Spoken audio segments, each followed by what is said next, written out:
someone from the union in the U.S. with the beer. That's I'm trying to remember his name. Pardon me. That's Fitz.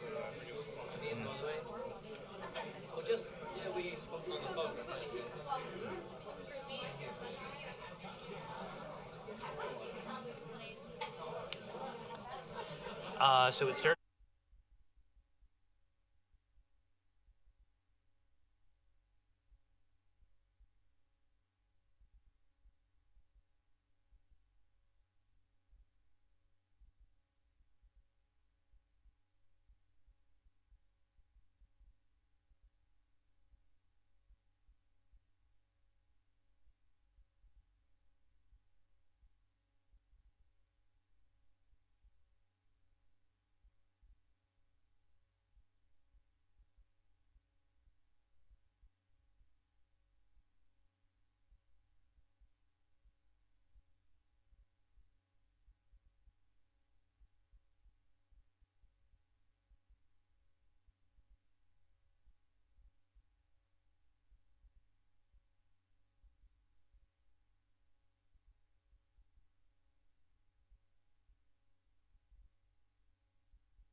Give them a 5-minute warning. Okay, so we can start in about 5 minutes now? Or, yeah. Okay, so we'll start in about 5 minutes. I'll try not to go over.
Je vais permettre à Robert Bellefleur de dire quelques mots. Bonjour, excusez-moi de vous revenir sur la situation de la coalition des citoyens, mais j'avais une information à compléter qu'on n'a malheureusement pas eu le temps de faire ce matin. C'est que tous les intervenants que vous avez entendus ce matin ont été alimentés quand même par une source d'information très importante qui nous a permis de canaliser toute notre action citoyenne. C'est le Carré bleu. Le Carré bleu de Lac-Mégantic, c'est un site Internet qui a été créé par Jonathan Santerre, qui a été un des premiers à se lever, à crier à l'injustice. Et il nous a probablement permis de polariser notre débat et de nous concerter afin de mener ce combat-là qu'on mène depuis 3 ans. Donc, Jonathan Santerre, le Carré bleu, c'était un intervenant important qui était vraiment crucial dans notre démarche. Merci.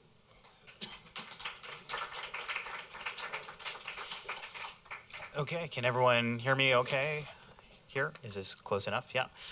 So good afternoon. I'm Mike D'Souza. I'm managing editor from National Observer, and thanks to the University of Ottawa. Thanks to Bruce for the invitation. Did you want to say a few words before we can... Okay. So we have one last-minute substitution on the panel. Unfortunately, Christine Collins was ill and unable to make it, so she is being replaced by Brian Stevens, National Rail Director from Unifor. So he is to my immediate left, and we have Mark Winfield, who is professor from the Faculty of Environmental Studies at York University. Jasmine Van Schouwen, third-year law student from University of Ottawa.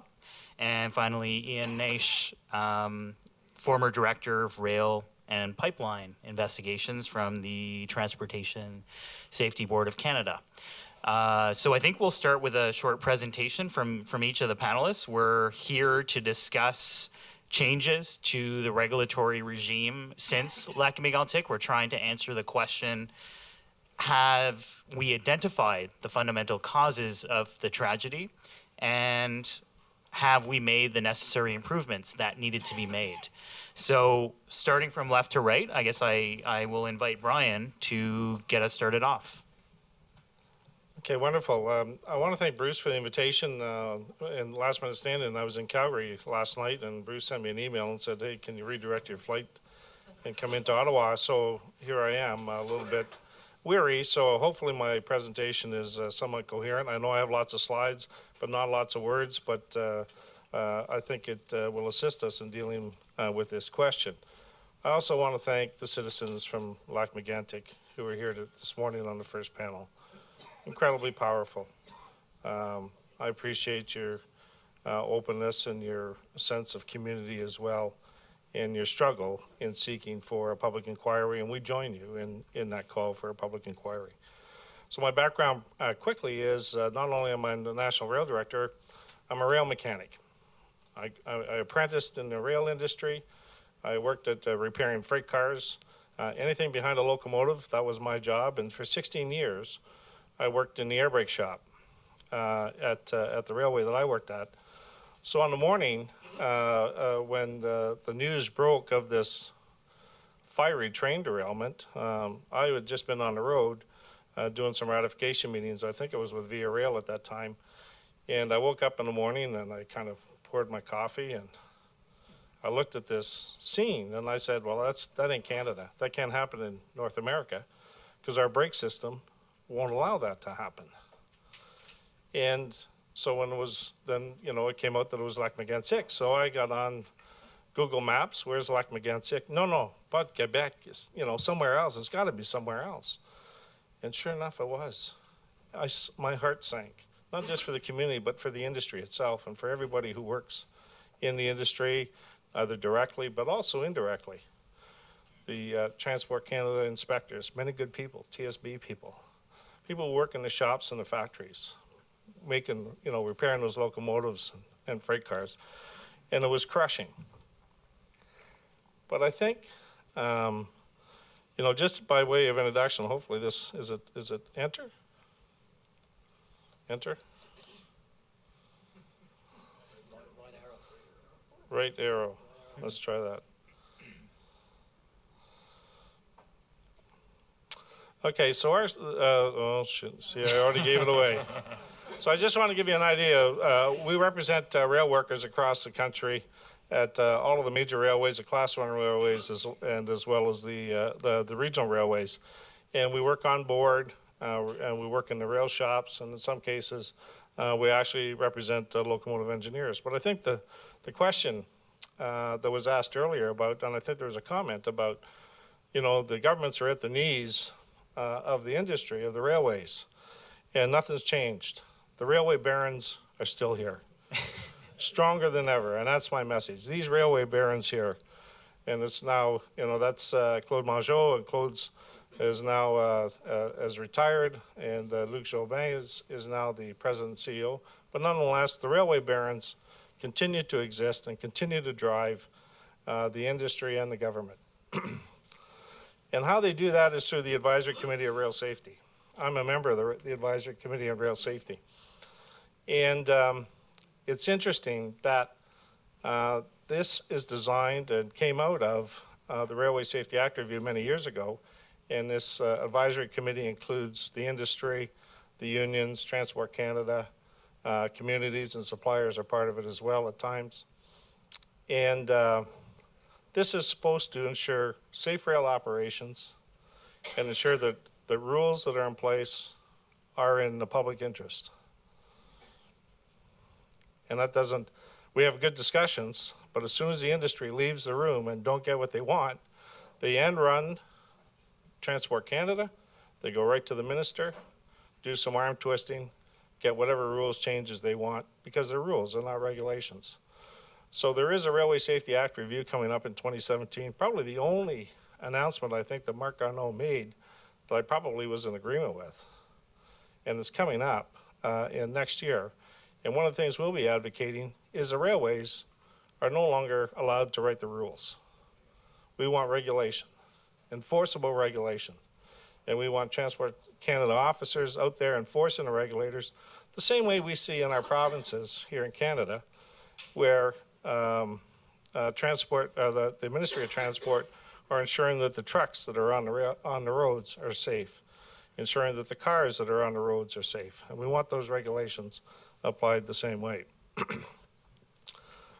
You've seen these, and I threw this presentation together just quickly this morning. It was pretty easy because I've been talking about Lac-Mégantic, the disaster, elements that led to it, I think, from our perspective. And, you know, I just don't know how you describe this. And for those, I think it was Gilles was there, it must have been horrific. I just don't know how to describe that and the scene afterwards. But you know what? And I want to compliment the TSB for doing an exhaustive examination without finding fault in terms of the recommendation. But there is so much noise about what these recommendations mean. We have one cowboy out west who says, hey, listen, son, it was only because one person didn't put on a handbrake. And misses the whole issue. And Lac-Mégantic, I say often, started in 1984. It was destined to happen, starting in 1984, when Prime Minister Brian Mulroney at that time began the deregulation of the industry. We used to have thousands of car inspectors across the country. Now we're down to, we probably had, I think, probably 7,000 or 8,000 railway inspectors, car inspectors at that time.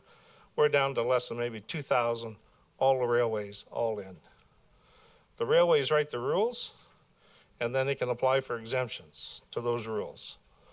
And it's almost exclusively they've been granted. One that I know that wasn't granted was shortly after Lac-Mégantic.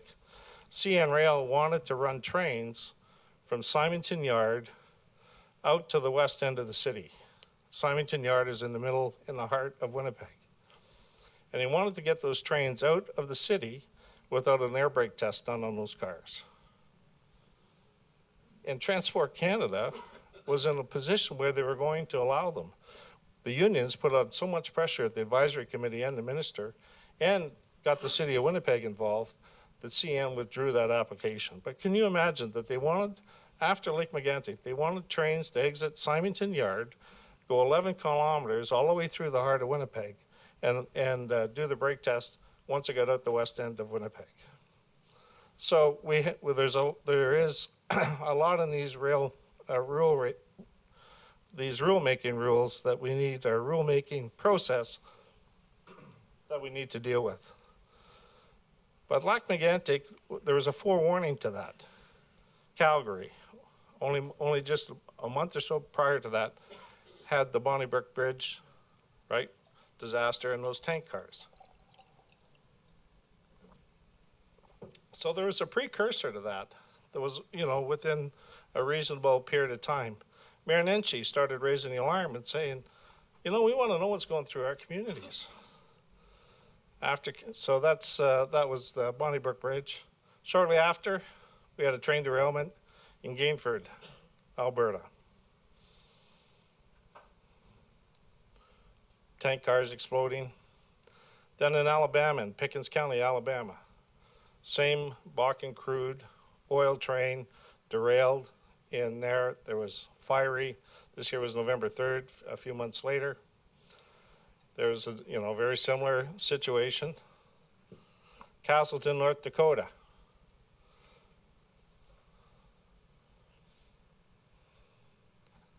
Plaster Rock, right? So there's something. I remember Claude Mongeau showed up with his denim t-shirt, his denim shirt with the collar open, saying this will never happen again. After Plaster Rock, Lynchburg, West Virginia, and Virginia, downtown, right in the core, that river was on fire.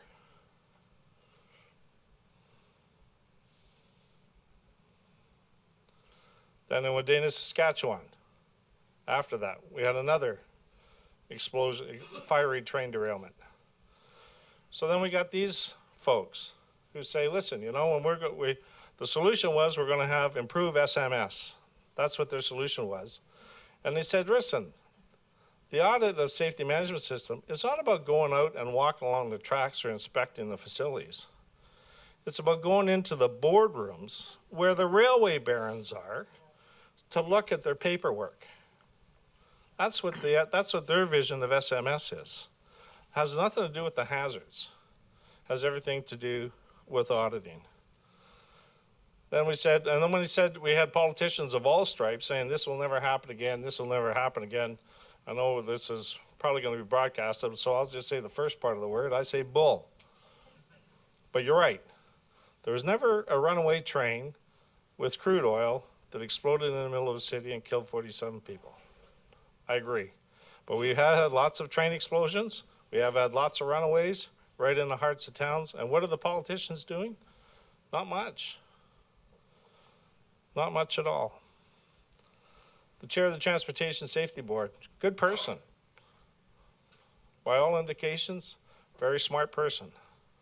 But here's her response in the Globe and Mail. I believe, Fitz, I think you may have written an opinion piece opposite this, was that, modern brake technology, whatever form this takes, this is about stopping trains. Whatever form this takes, a secondary defense to prevent runaway trains must be guaranteed. And air brakes are not that. That's baloney. Air brakes, if a full emergency brake application had been made, that train would not have leaked off. It would not have fallen down that hill. So for railway barons to say it was one worker didn't put on the handbrakes, the math was you could put on all of the handbrakes and that still would have happened because of the weight and grade of that train. So what do we do on the advisory committee? We're sitting in a boardroom arguing about how many handbrakes have got to be put on the car. And why? Just go to the CN rail site, go to the CP rail site. What are their key metrics? Train velocity, train length, and dwell time. Nothing about safety. So, train length, they want to run longer trains, they want to run them faster, and they want trains not to be sitting around. They want to keep them moving. And that's how they measure their performance, not in terms of regrettably body counts or destruction of the environment or destruction of property. And then here recently, we had the new minister trumps out so late in the game. But hey, listen, we found a new container now. That decision should have been made the day after, was to say, we are not carrying crude oil in DOT 111As. That decision was not made. And why? Because I was there at one of the advisory committees shortly thereafter. Keith Creel from CP Rail said, Minister, operating the railway is complicated business. We know how to run a safe railway. Let us run it. And what did CP Rail do? They put a premium on DOT 111 cars, $300. So every tank car they were carrying, they put a $300 premium. And you know what? The oil companies were paying it. So now they're talking about, when we talk about, what are some of the safety initiatives? This is one of them. We need to put cameras in the cabs of locomotives. We need to make sure the locomotive doors are locked. This guy, Keith Creel, is going to be the new president and CEO at CP Rail, says we need these things, including the ability to discipline workers. It's kind of like giving the police a radar gun, but they can't issue tickets. Hogwash. That's not going to, putting a camera is not going to prevent, they could have had a camera, probably did have a camera in the cab of the locomotive at the MMA. Didn't do nothing for it. We need automatic fail-safe. And I've been saying this to the minister and to the advisory committee. This is what locomotive engineers got to try and decipher as they're going down the track, these different lights. But you can walk into any car dealership in this town, any car dealership. You can put down $15,000, $20,000. Chances are you'll get a car with collision avoidance. You might get a car that's got automatic braking, sense and brake. So that if you're deflecting outside of your lane, or there's a TV commercial where a kid runs out and the car stops automatically. These are the kind of technologies we need the industry to be thinking about. How is it we can apply these technologies onto locomotives so that there is a fail-safe? Something happens, that train stops. They're saying PTC is complicated, positive train control. It's complicated, going to cost a whole lot of money. Man, say what you want about the auto industry. Their engineers figured it out pretty quick, what customers wanted. And we're the customers here on rail safety. We're the public interest. And we should be pushing for this kind of technology and not putting up with the bull that we hear from the industry that we can't have PTC. Well, this here was the one in New Jersey. What was it called? Hoboken? Hoboken. Train ran right into the station. Of course, everybody points. Well, the engineer must have been on a cell phone. We need cameras in the cab of the locomotive so we would know what he's doing. Maybe he had sleep apnea. Maybe he had this. And that's all great. But all of that could have been avoided if similar technology that they have in our automobiles are also put in trains. So that when you're coming into a train station, there's automatic deceleration, automatic braking. Those are the things that we should have. I think that ends kind of my picture show. How am I doing for time? That's good. Well, we have we've gone about 15. So. All right. I think really I'll just take a couple of seconds in. The Advisory Committee on Rail Safety, this Liberal government's been in place for a while. Mark Garneau has not come, and he's probably a nice guy. I probably wouldn't mind a selfie with him or even the Prime Minister. But he's not come to the meeting that he's out there advocating, and I'm going to be critical of him. He's advocating that rail safety is a key priority, and he's not attended one meeting, and in fact, since he's been minister, guess how many meetings we've had? One. So it's disappointing to listen to the rhetoric, maybe that's the word, to listen to that and this, heartfelt belief. And I believe they really care. I believe that. But we need actions. This new tank car and finally putting a moratorium are stopping the loading of crude oil in DOT 111s, that's way too late. You know, I think you need to make that decision. That decision is a no-brainer and should have been made the next day, and it wasn't done. But anyways, I'll end my comments there.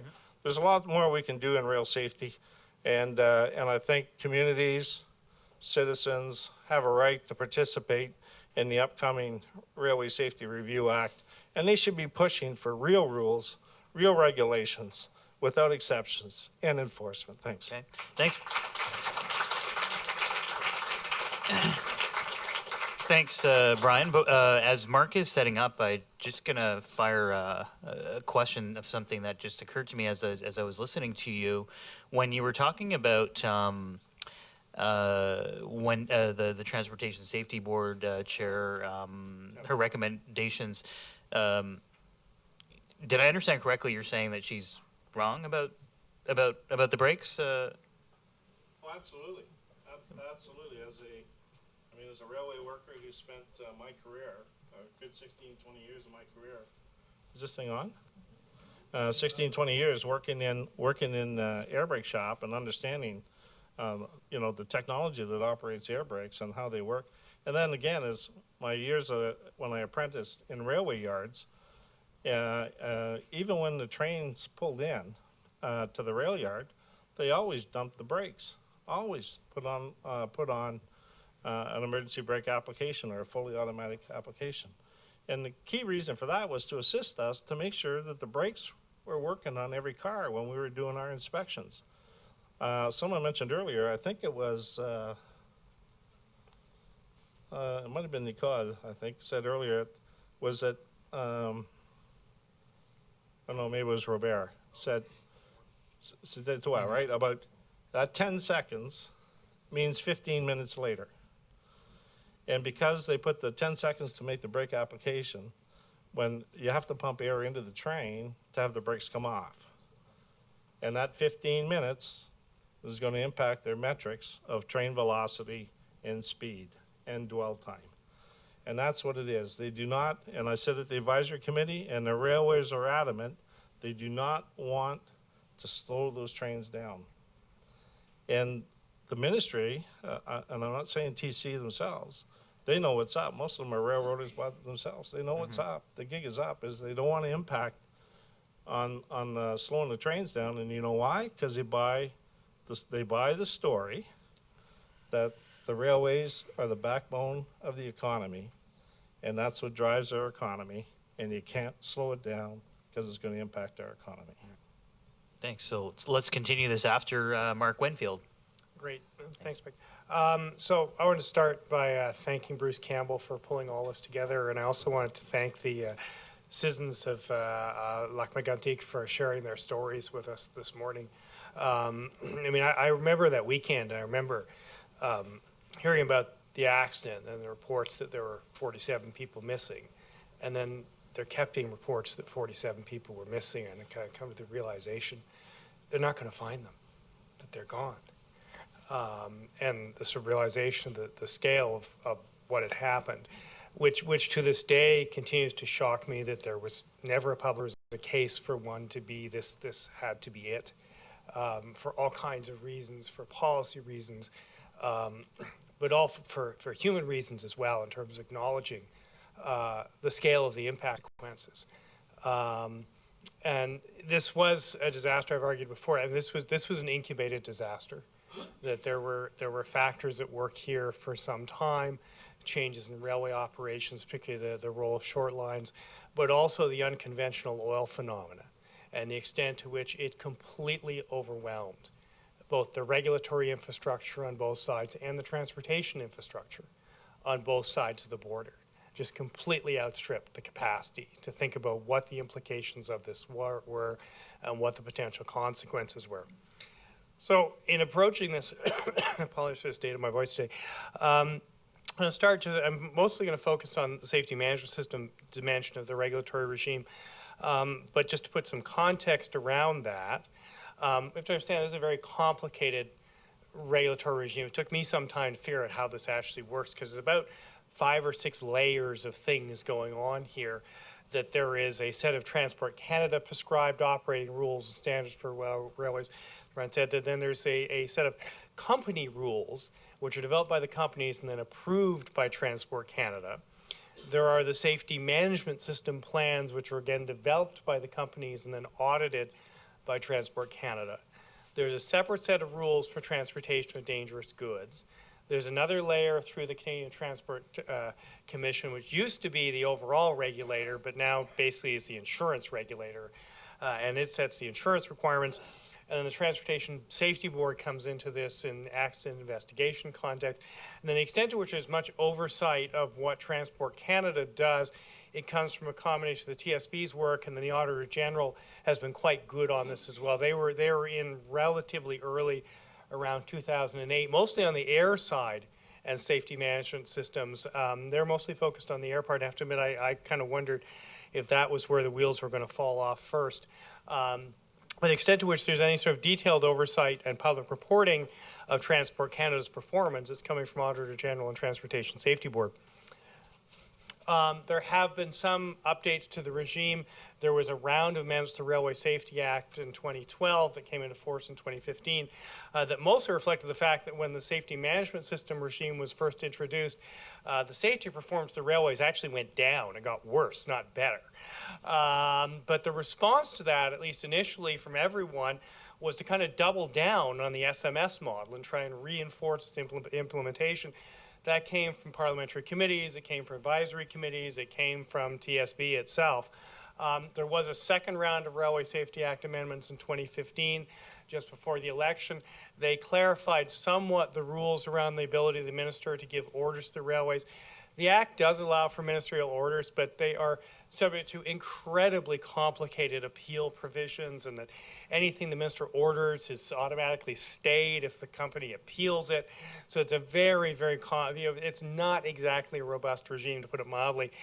There were amendments to the insurance requirements for establishment of a cleanup fund. Number of technical changes as well. The DOT 111 phase out, the updated rail car standards. There have been some improvements in access to information regarding transportation of dangerous goods by rail, mostly at an aggregate level and then on sort of an annual level. But the basic regime, I've argued, that was in place around the safety management system rules and the company rules basically is still there. I mean, from the viewpoint of somebody who studies regulatory regimes, we're basically where we were in July of 2013. Let's go here. Now that said, I mean, the notion of reflexive regulation, which kind of underlies the safety management system regime, is not necessarily a bad thing. This is the idea that you want regulated entities to engage in self-reflective behavior of what they're doing. You want more than simple compliance with the rules. What you want is them to think about their operations and to identify potential risks and to anticipate where things might go wrong, and ideally to take action around that before things actually do go wrong.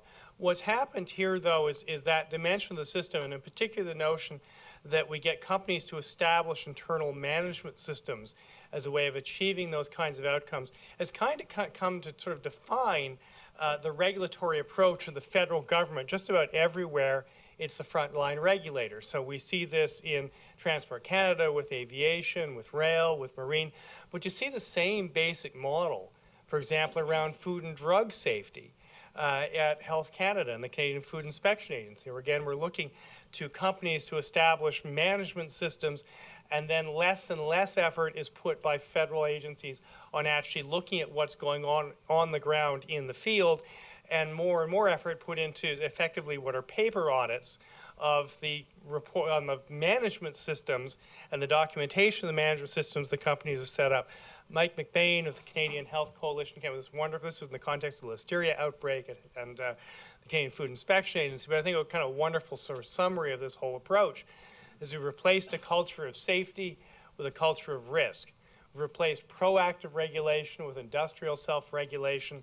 We've replaced active inspections with paper inspections. I think that's a pretty accurate summary of where we've ended up with railway safety regulation as well. So this brought us to our evaluation, and most of what I'm talking about is in a paper that was published in the Journal of Environmental Law and Practice this September. There's a working version of that on the Sustainable Energy Initiative website, and I can arrange to circulate the links for that. And essentially, we took an evaluation of the regime as it exists, and we looked at it from the perspective of governance, accountability, and performance outcomes. We're looking for things like conflict of interest, capacity of actors in the system to actually do what they're supposed to do. In the case of short line railways, for example, I mean, they may be able to hire a consultant to come up with a safety management system plan. Whether they have the capacity to implement is a completely different question, particularly given those that are operating like the Montreal Main Atlantic on the tightest possible margins. There is no residual management capacity to implement these kinds of systems. We have to think about regulating them in a different sort of way. We looked at issues around clarity of lines of responsibility and authority, oversight and control mechanisms, the role of Transport Canada, legislative officers, the public. We looked at this in terms of safety outcomes. One of the things the literature says about reflexive regulation is one of the possibilities you can get is precisely that the companies will come up with a plan, you'll get paper compliance, but not actually the behavioral changes that you want, which of course we know is exactly what happened at the Montreal Main and Atlantic, is they hired somebody to write the plan and put the plan in a drawer, and Transport Canada then didn't get around to asking any questions about that for about another 5 years or so.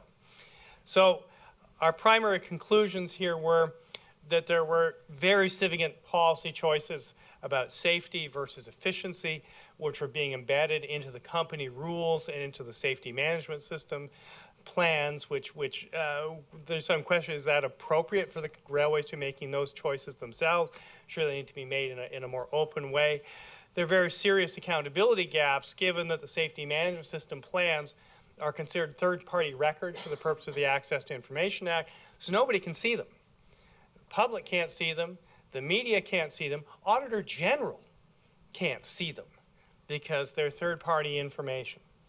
Another theme that came through very, very strongly, and this was reflected in our work, but also in testimony before the Transport Committee, in the work of the Transportation Safety Board and Auditor General, is that there's a real problem here that Transport Canada does not have the capacity to simultaneously oversee safety management system plan, development and implementation by the railways, and continue conventional safety oversight functions, field inspections, standards development, those sorts of activities. There's been a real trade-off here and a real shift in the department's focus away from what they call traditional regulation, what I would call bread and butter regulation, of actually observing what is really going on in the field and what is happening, towards this kind of paper regulation of overseeing the plans and checking whether the plans have all the appropriate boxes ticked as opposed to what's actually going on in the real world. There are also obviously very significant performance failures, of which Lac-Mégantic was the most tragic and the most significant, but there were many others which by simply good luck and good fortune did not have as tragic results. What I've suggested here in the paper is an alternative way of trying to achieve these sort of reflexive outcomes, of getting companies to set up internal management systems and to reflect on their activities and their behavior without this huge diversion of effort and focus on the part of the regulator. And the model I drew from was from environmental law in Canada. In the past 30 years, one of the things we did was to significantly strengthen the rules around officers and directors' liability, and specifically to pierce the corporate veil so that company officers and directors are personally liable in a sense of being fined, sent to jail in the event of significant failures. And the other thing I'm suggesting here is also that the standard for which there is an offense also be changed. In environmental law, we've gone for something called a statutory duty of care, a due diligence standard, a strict liability standard, a requirement that all reasonable care have been taken on the part of the company. And this becomes a personal responsibility on the part of directors in order to prevent violations or accidents. That's a much easier test to meet than what is currently in the Railway Safety Act, for example, which reads Section 43. Corporation commits an offense under this act, officer, director, or agent of the corporation who directed, authorized, assented to, acquiesced, or participated in the commission of the offense as a party to and guilty of the offense.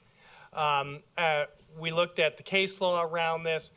This is a fairly standard clause in federal legislation, but the interpretations have been that this is essentially a criminal standard of behavior, that you have to demonstrate intent on the part of an officer or director for them to be guilty of an offense. Ed Burkhart would have virtually had to have told Tom Harding to park the train at the top of the hill and release the brakes to be guilty of an offense under this provision of the Railway Safety Act. So what I'm suggesting is you change that. Say, no, Ed Burkhart had a duty of care here.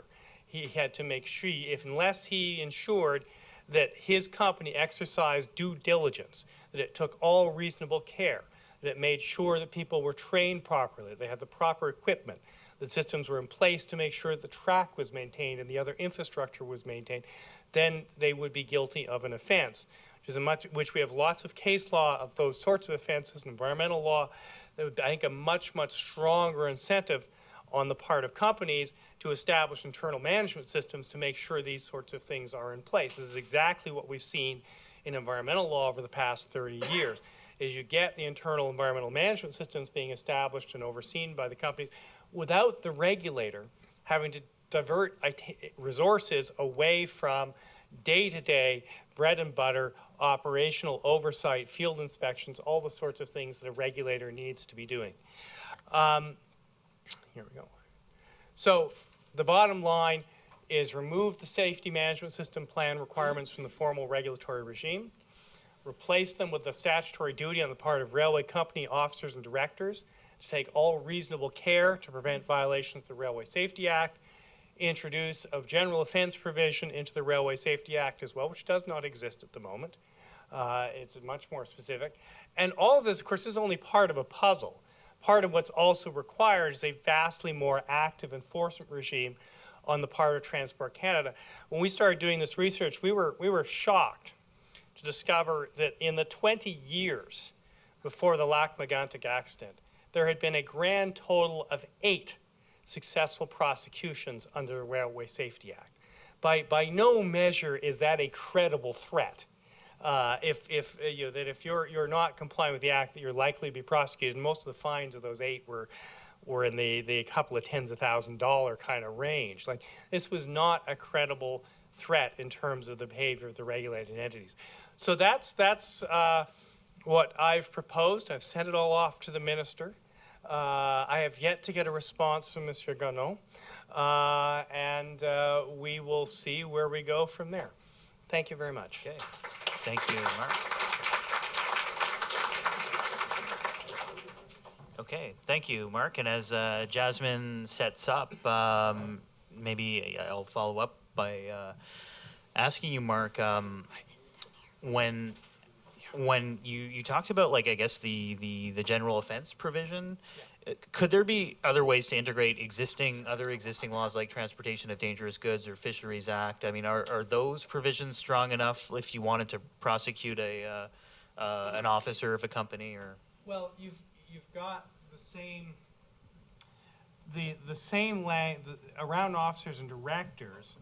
The clause that I showed there from Section 43 of the Railway Safety Act, unfortunately, is fairly standard throughout federal legislation, at least as it relates to officers and directors' liability. So the short answer would be no, because generally, and indeed the leading case around the interpretation of this is around the Fisheries Act, and the interpretation has been no for the officer director to be personally liable in the sense of potentially going to jail or personally fined.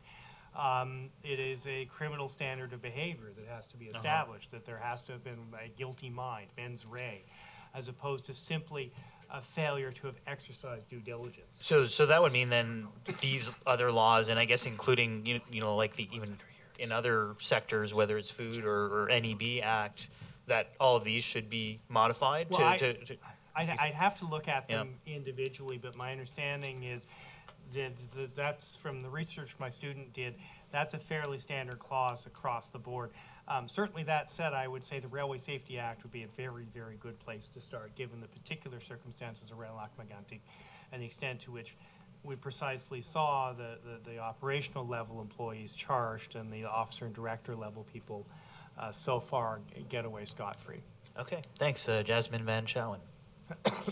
Bonjour, j'aimerais d'abord vous remercier beaucoup de m'accueillir ici. En tant qu'étudiante, c'est assez rare d'avoir la chance de parler de sa recherche. Donc, je remercie beaucoup, surtout à Bruce Campbell, qui est vraiment une ressource inépuisable de savoir. Et aussi, surtout, remercier tous les citoyens de Lac-Mégantic qui sont venus ici. Je pense que je parle pour le compte de tous les chercheurs que écoutez vos histoires, écoutez votre perspective. Ça nous donne de l'énergie et ça nous motive de continuer notre recherche et d'aller plus loin.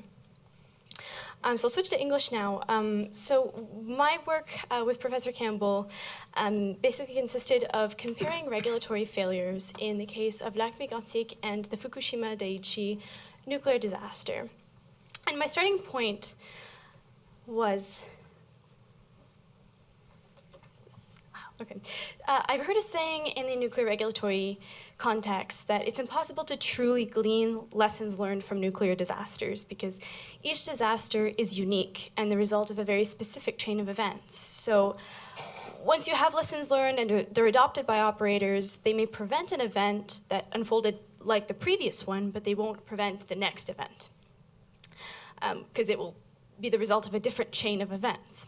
And my thought was that while it may be true that the trigger events leading to an industrial disaster is unique, that a cursory look at major industrial disasters over the last 20 years, whether it be in energy or food or manufacturing, suggests that there are common regulatory failures. We're looking at vague operating rules, a lack of inspections to verify compliance with regulatory standards, a lack of enforcement, willful blindness to safety risks, and all of these elements were present in both of these cases. So I think they point to the possibility that regardless of the technical nature of the activity being regulated, there are certain patterns of regulatory failure that may nonetheless lead to dangerous consequences with long-term human and environmental impacts.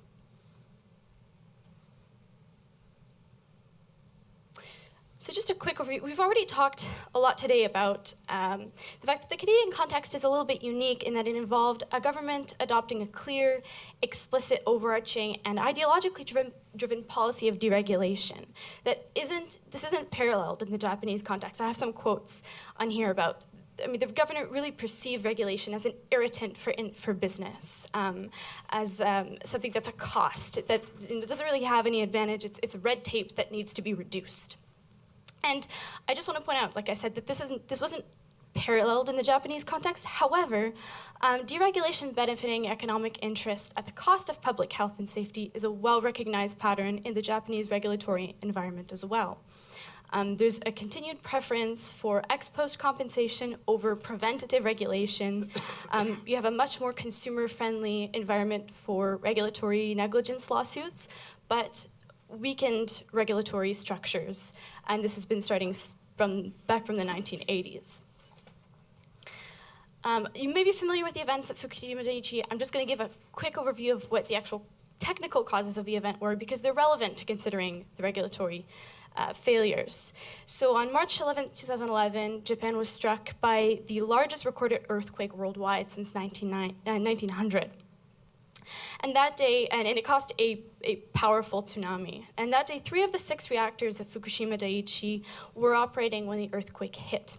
And there are really 2 causes of the meltdown that occurred. First of all, with the reactor shut down, the plant was no longer generating electricity. So the cooling systems required an alternative energy supply. Now, all external power lines had been destroyed by the earthquake. The 11 of the 12 emergency diesel generators failed because they required water cooling, which wasn't possible because of the tsunami, which had destroyed seawater pumps. And the alternative sources of power also failed because they had been rendered inoperable by the flooding. So these power sources, which usually help power the mechanisms that cool the reactors, couldn't function. But in addition, even if there had been power, the mechanisms that were responsible for cooling had also been destroyed because they were built at a lower elevation than the reactor buildings. So I'm going to look at 3 main regulatory failures that were common to both cases. First, vague operating rules that left a lot of discretion to operators, the lack of inspections and enforcement, and regulatory capture. So when we're talking about vague operating rules, we're talking about vague regulation that leaves the industry to essentially regulate itself. And this results in operators downplaying risk, adopting minimal safety measures, regardless of whether they actually mitigate safety risks, or simply failing to adopt safety measures altogether.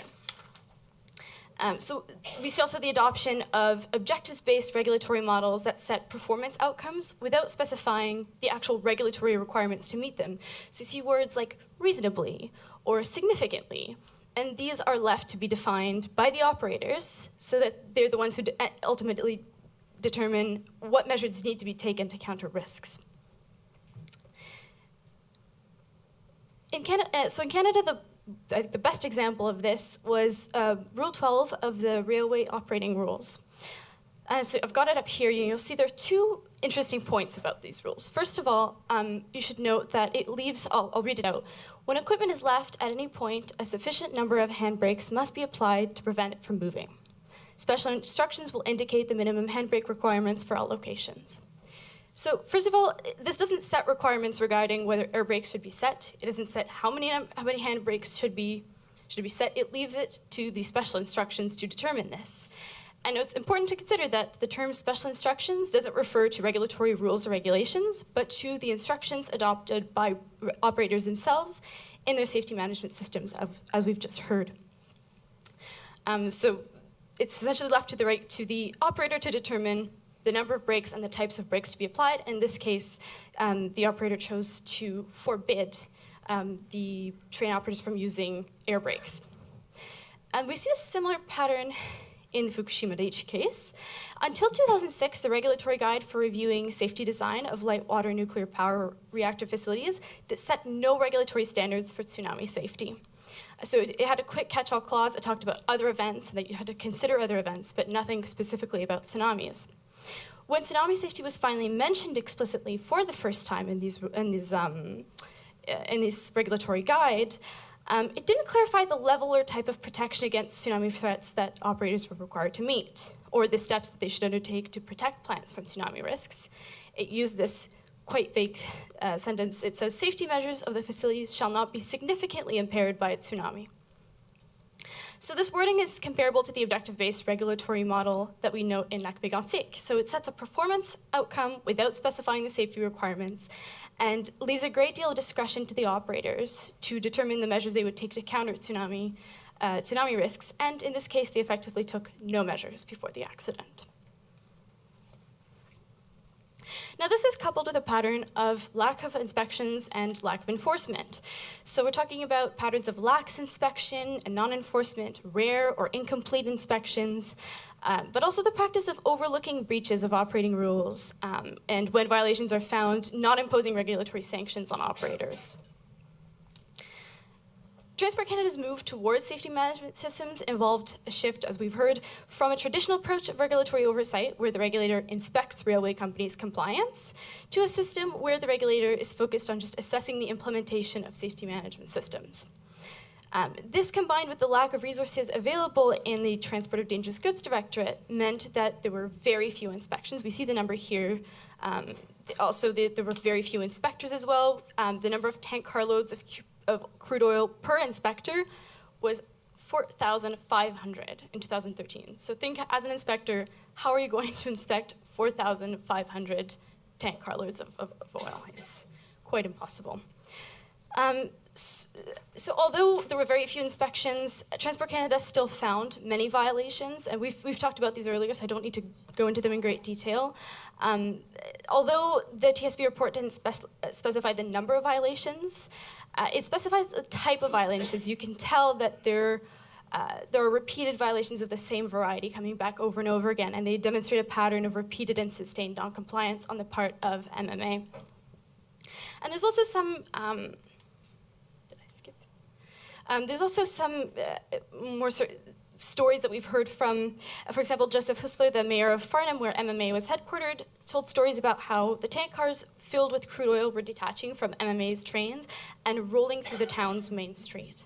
So this wasn't an isolated event. This was happening, and there had not really been any real enforcement measures that were taken. Transport Canada took some enforcement actions. They issued letters of noncompliance and letters of concern, but there were very few prosecutions, as we've heard.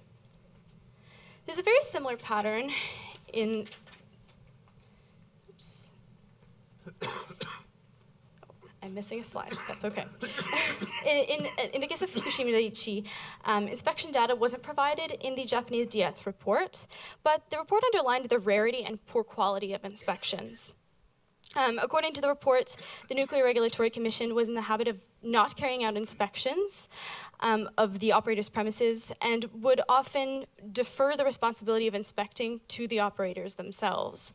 So, for example, when earthquake safety standards were finally established in 2008, they left the plant operators to do their own inspections. And, of course, these inspections tended to be infrequent and incomplete, and the requirements for inspections were relatively lax.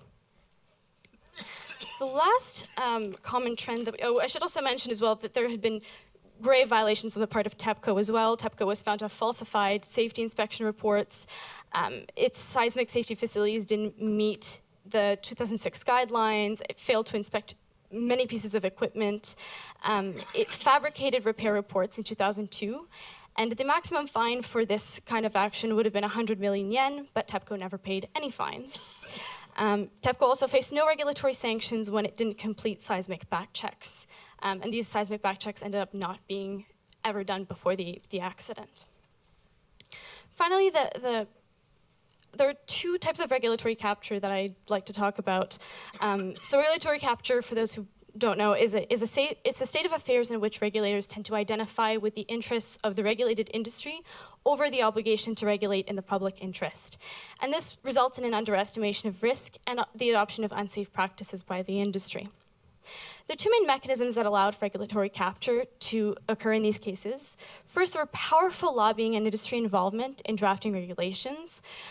So the industry was involved in drafting regulations either through lobbying or through direct collaboration with the regulator. And also a revolving door structure where experts transitioned from the regulator to the industry and vice versa.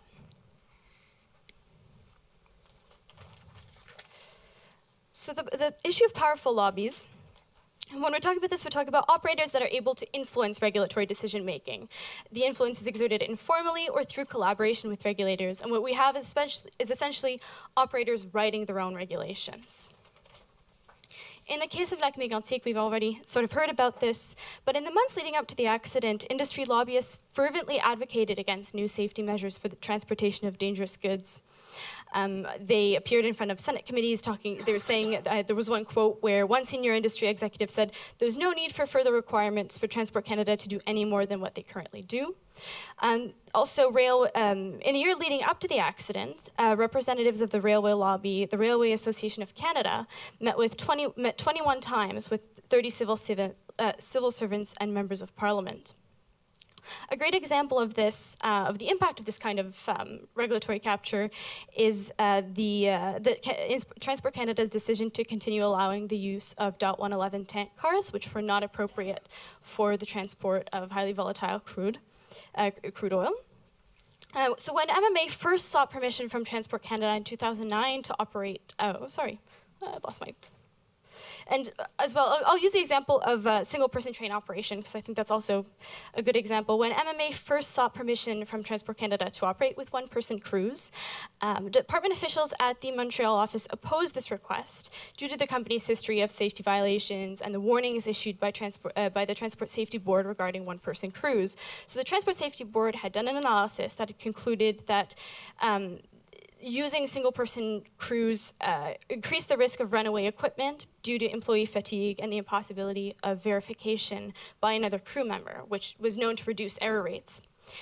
However, MMA senior executive met with the officials of Transport Canada headquarters, and the regulator allowed MMA to have one-person crews first in the US and later in Canada. Similarly, in the Fukushima Daiichi case, leading up to Fukushima Daiichi, nuclear and electricity industries tended to be more influential than nuclear regulatory bodies in shaping requirements. So institutions responsible for monitoring and oversight couldn't override the opposition of these industries to risk assessments and strengthen regulations. Industry players were also often at the table of discussions regarding regulatory views and independent risk assessments. This affected requirements regarding long-term earthquake evaluations, but also the inclusion of station blackouts in safety decisions.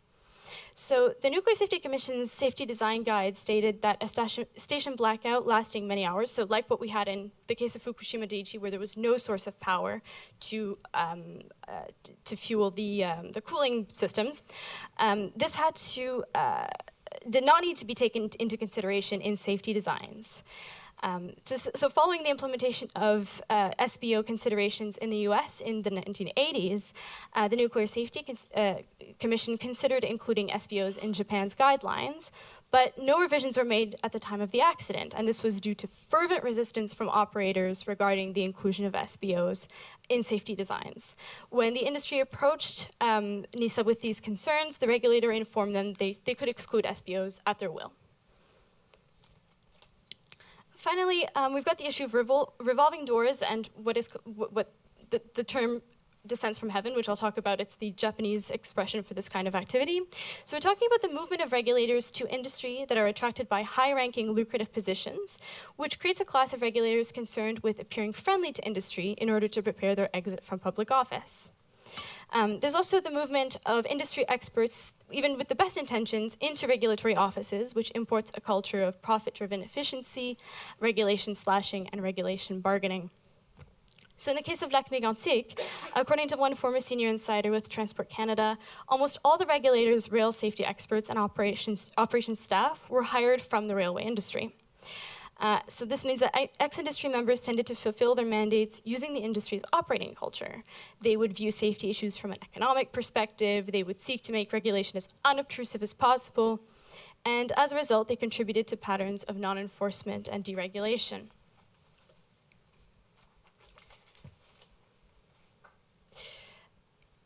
There's also the movement, so this type of action was also seen in the case of Fukushima Daiichi. There are two Japanese terms for this. There's amakudari, which refers to the practice in which senior regulators are appointed as senior executive in major utilities, and amagari, which refers to the practice in which industry experts are employed by NISA's technical support agency, the Japan Energy Safety Organization. So the first practice allows government bureaucrats to take up lucrative positions at the companies they once oversaw. Two clear examples of this, one of TEPCO's senior advisors, Toru Ishida, was hired from the company less than 6 months after retiring as the head of the Agency of Natural Resources and Energy. It's also salient that four former senior officials from Nuclear Regulatory Agency successively served as vice presidents of TEPCO. The flow of business-oriented industry experts into ministries is also very common. When Associated Press examined the business and institutional ties of 95 people in the 3 main nuclear regulatory bodies, it found that 26 of them had been affiliated either with industry or with lobby groups that promote nuclear power. So through the impact of this ebb and flow it's difficult to quantify, but it may explain the collaborative approach that Japanese nuclear regulatory institutions tended to take towards regulation and their reluctance to sanction the operators that they oversee. There's also the practice of lending experts to regulators suffering from a dire lack of independent expertise. And so industry experts that were on loan to the regulator would be reluctant to criticize their employers. But even those who had formally severed their ties with the industry would also be less willing than experts without much nuclear industry expertise to identify new potential safety issues and sanction non-compliant operators. So I was going to talk about what had been done after, but I think I'm out of time. So. You can go for another 2 minutes if you like. Okay, just quickly. I'll talk about what remains the same, what hasn't changed, because I think that's more important. I think it's already been mentioned that the unsafe tank cars will still be on the tracks until 2025, and they continue to puncture and to explode. No measures have been taken to reduce the volatility of oil. We're also still relying on self-regulation through safety management systems, which equals essentially company self-regulation. There's also been no clear action on regulatory capture, especially around the revolving door phenomenon. It wasn't really cited as a cause of the accident, so that may be one of the reasons that it hasn't been recognized as one of the underlying causes. And there's also been no work to ensure the independence and expertise of regulators independently from industry. And we've got the same issue at Fukushima Daiichi. There have been lots of measures that have been taken to remedy a lot of the regulatory failures. The entire regulatory system has been transformed. There's now a single agency that undertakes regulation instead of what used to be around 8. But there's still a need to adopt concrete measures to prevent cultural capture. There's a need to create a separate track through which people could gain the technical training that they need to work for the Nuclear Regulatory Agency, or to use perhaps external validators that can provide an independent check on industry activities. And just a quick conclusion, I think that the types of cases that we're talking about, the types of regulatory failure, evoke Bruce Schneier's notion of security theater.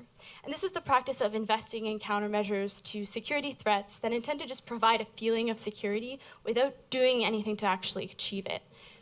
So I think where regulators are failing to fulfill their most basic duty of oversight, I think they may be engaging in safety theater, which is convincing the public that regulated activities are safe due to the existence of a regulator, when in fact the regulator is closing its eyes to the very safety risks that it's intended to prevent. Thank you. Okay, thank you. So as Ian sets up, I'll throw a follow-up question to you, Jasmine. Can you expand a bit on when you talk about being able to address the regulatory capture? I mean, I've seen it in many other industries and regulators where they do need that expertise from industry to come in there. So how do you deal and balance with that? If you can expand on that. Yeah, I think that's one of the huge challenges, and certainly, especially both industries that we're talking about are so specialized, especially the nuclear industry. But there is talk right now in Japan about, like I said, adopting a sort of second track for entering the regulator, where you would be trained through working with the regulator, with minimal work with the operators. So I think that's a possibility to explore as well. But I think one of the issues with cultural capture, I think you also need measures that are taken in the workplace to sort of keep an eye on what's going on, what are the practices that are pervasive. I think having whistleblower protections is another thing that can help as well with that. All right, thank you. So Ian Naish. Ok, merci Mike. Ça me fait plaisir d'être ici aujourd'hui. I'll be speaking en anglais. So that's the first slide. The question was asked to me to comment on. This one I'm going to talk about, history of rail safety regulation, government regulatory philosophy, as it applied to Transport Canada anyway, where we were in 2013 in the government, key failures leading to the disaster, where we are in 2016, and I'll talk about unresolved issues. So I don't know how many folks know it. There was a Railway Act, which is in the late 1880s that came into effect, and it was a pretty comprehensive document with all kinds of economic and safety issues outlined in it, but basically it was predicated on the fact that a lot of the people building railways in those days were growing like Topsy, and they were not necessarily the best actors in terms of putting a quality product together. And so you had a pretty punitive regulatory regime as a result. So you fast forward to around 1985, and the Railway Safety Act, I guess, it wasn't actually proclaimed then, but that's when it was written. And the National Transportation Act of 1987, which was entitled Freedom to Move, and it basically followed the American standards of saying, look, we've been over-regulating, they're mature, they know how to do their job, the economics are all wrong, they've got to be allowed to make better profits, blah, blah, blah. So anyway, that resulted in the separation of economic safety and investigation functions, which used to be in the Canadian Transport Commission, into what became the Canadian Transportation Agency, Transport Canada, and the Transportation Safety Board. So CTA did the economics, among other things. Transport Canada did the safety, responsible for safety, and the TSB responsible for independent accident investigations. So I should note that, like many industries, railways have traditionally tried to slow regulatory change. I've experienced that since 1985 when I joined the Canadian Transport Commission. And it's just basically the emergent behavior for the last 30 years. Unless the changes result in lower costs. So if the regulatory changes are some modification of regulations or rules, then and there is some financial benefit to that, then the railways are okay with that, which makes sense from a business perspective. But sometimes there has been a relaxation of safety standards, which is not necessarily a good thing. But I should mention, TSR's track safety rules, they were written by the Transport Canada, actually. They're actually standards, not rules. But anyway, the railways said they were totally irrelevant because they had maintenance standards that were far higher than that, and they would never allow their infrastructure to get down to the deterioration level outlined as a minimum in the TSR. Well, if you actually check what's going on right now, they use it now as a maintenance level, and they go below the regulation. So here we are on the philosophy again. This is out of one of Transport Canada's documents on the web. To provide the railway industry the greater freedom to act in the area of economic regulation, and to simplify, update, and improve safety regulation. There's also the opinion that railways know their business best, and that basically is, from the railway perspective, anyway, regulators stay off our property, you don't know what you're doing, and it's regulation light. From the regulator's perspective, Transport Canada will monitor, like the railways ensure safe operations, and the government monitors to make sure they're doing what they say they're doing. That's the philosophy. So TC will take action if threats are identified, and there's a pretty powerful section called Section 31 of the Railway Safety Act, which says if an inspector identifies a threat or an immediate threat to safe railway operations, he or she will take action immediately. Well, immediately if it's an immediate threat, take action with a notice if it's you've got 30 days to fix this, pal. So that's the good news. The bad news was that the Director General at the time, I believe, said something to the effect that to the inspectors, you will not be measured by how many notices and orders under Section 31 issue. You'll be measured or observed on how few you issue, which is not what you really want to hear as an inspector. Anyway, performance-based rules proposed by railways, they are essentially quasi-regulations because the Transport Canada and the minister, which is actually the ADM, Assistant Deputy Minister, has the authority to sign off on these things. They can say, look, we don't like these. But early in the 1990s, when things were moving quite smoothly, it was a very collaborative environment with the railways. Everyone's on the same page, same philosophy. In the late 1990s, there was another change. CN was privatized as one thing. I believe the Canada Transportation Act came in at the end of the 90s. Short lines were allowed to divest, unproductive lines for the big railways. And anyway, I would say that was a time when it became much more confrontational, and there was a very powerful lobby on the railway side that evolved at that time. So where were we in 2013? That's an MMA locomotive there. I think it's the one that was involved in the crash. Anyway, most Transport Canada rail safety inspectors were recruited from railways. Someone else mentioned this, and that's where most of the skills come from. I was one of those rare ones that didn't. A powerful railway lobby is in place. Rule M, which I think we may have talked about, that's basically the rather lamentable outcome of the single-person train operations where Quebec, North Shore, and Labrador had to leap an awful lot of hurdles to get one-person operation. Anyway, and the railways are told, don't ever come in for an exemption from rules again. You write a rule on single-person train operations. So unlike the Australians who had a comprehensive standard to follow, they wrote a rule that basically said anywhere in the rules where it's implied that two persons need for the operation should be deemed to be done by one person. And that's the rule, which just opened up a Pandora's box, in my opinion, this being one of them. So at the same time, earlier than that, Safety Management Systems regulations came into effect in 2001. So in 2013, they've been in operation 12 years, and I never actually ever met a railway company that had everyone on board with the regulations. And what I didn't realize that they really, even though regulations, it's very hard to enforce them, which is pretty pathetic for a regulation. And here's one for you. Someone from Transport Headquarters, about 4 months after the accident, I said, you know, under the safety management systems, you have to do a risk assessment if there's a major change to railway operations, which when you're going from very few dangerous goods to an awful lot, you know, unit trains of dangerous goods rolling through down the line, that's definitely a change, significant change. And the answer he gave to me, he says, well, it wasn't considered necessary. And I thought, my God, this is really bad stuff. So there you go. So that's a regulatory failure, in my opinion, terrible one. On the other hand, there's MMA track, which has been mentioned before, equipment, training, certification of crews. I think Mr. Harding's certificate, he needed to be recertified and he haven't been, all substandard.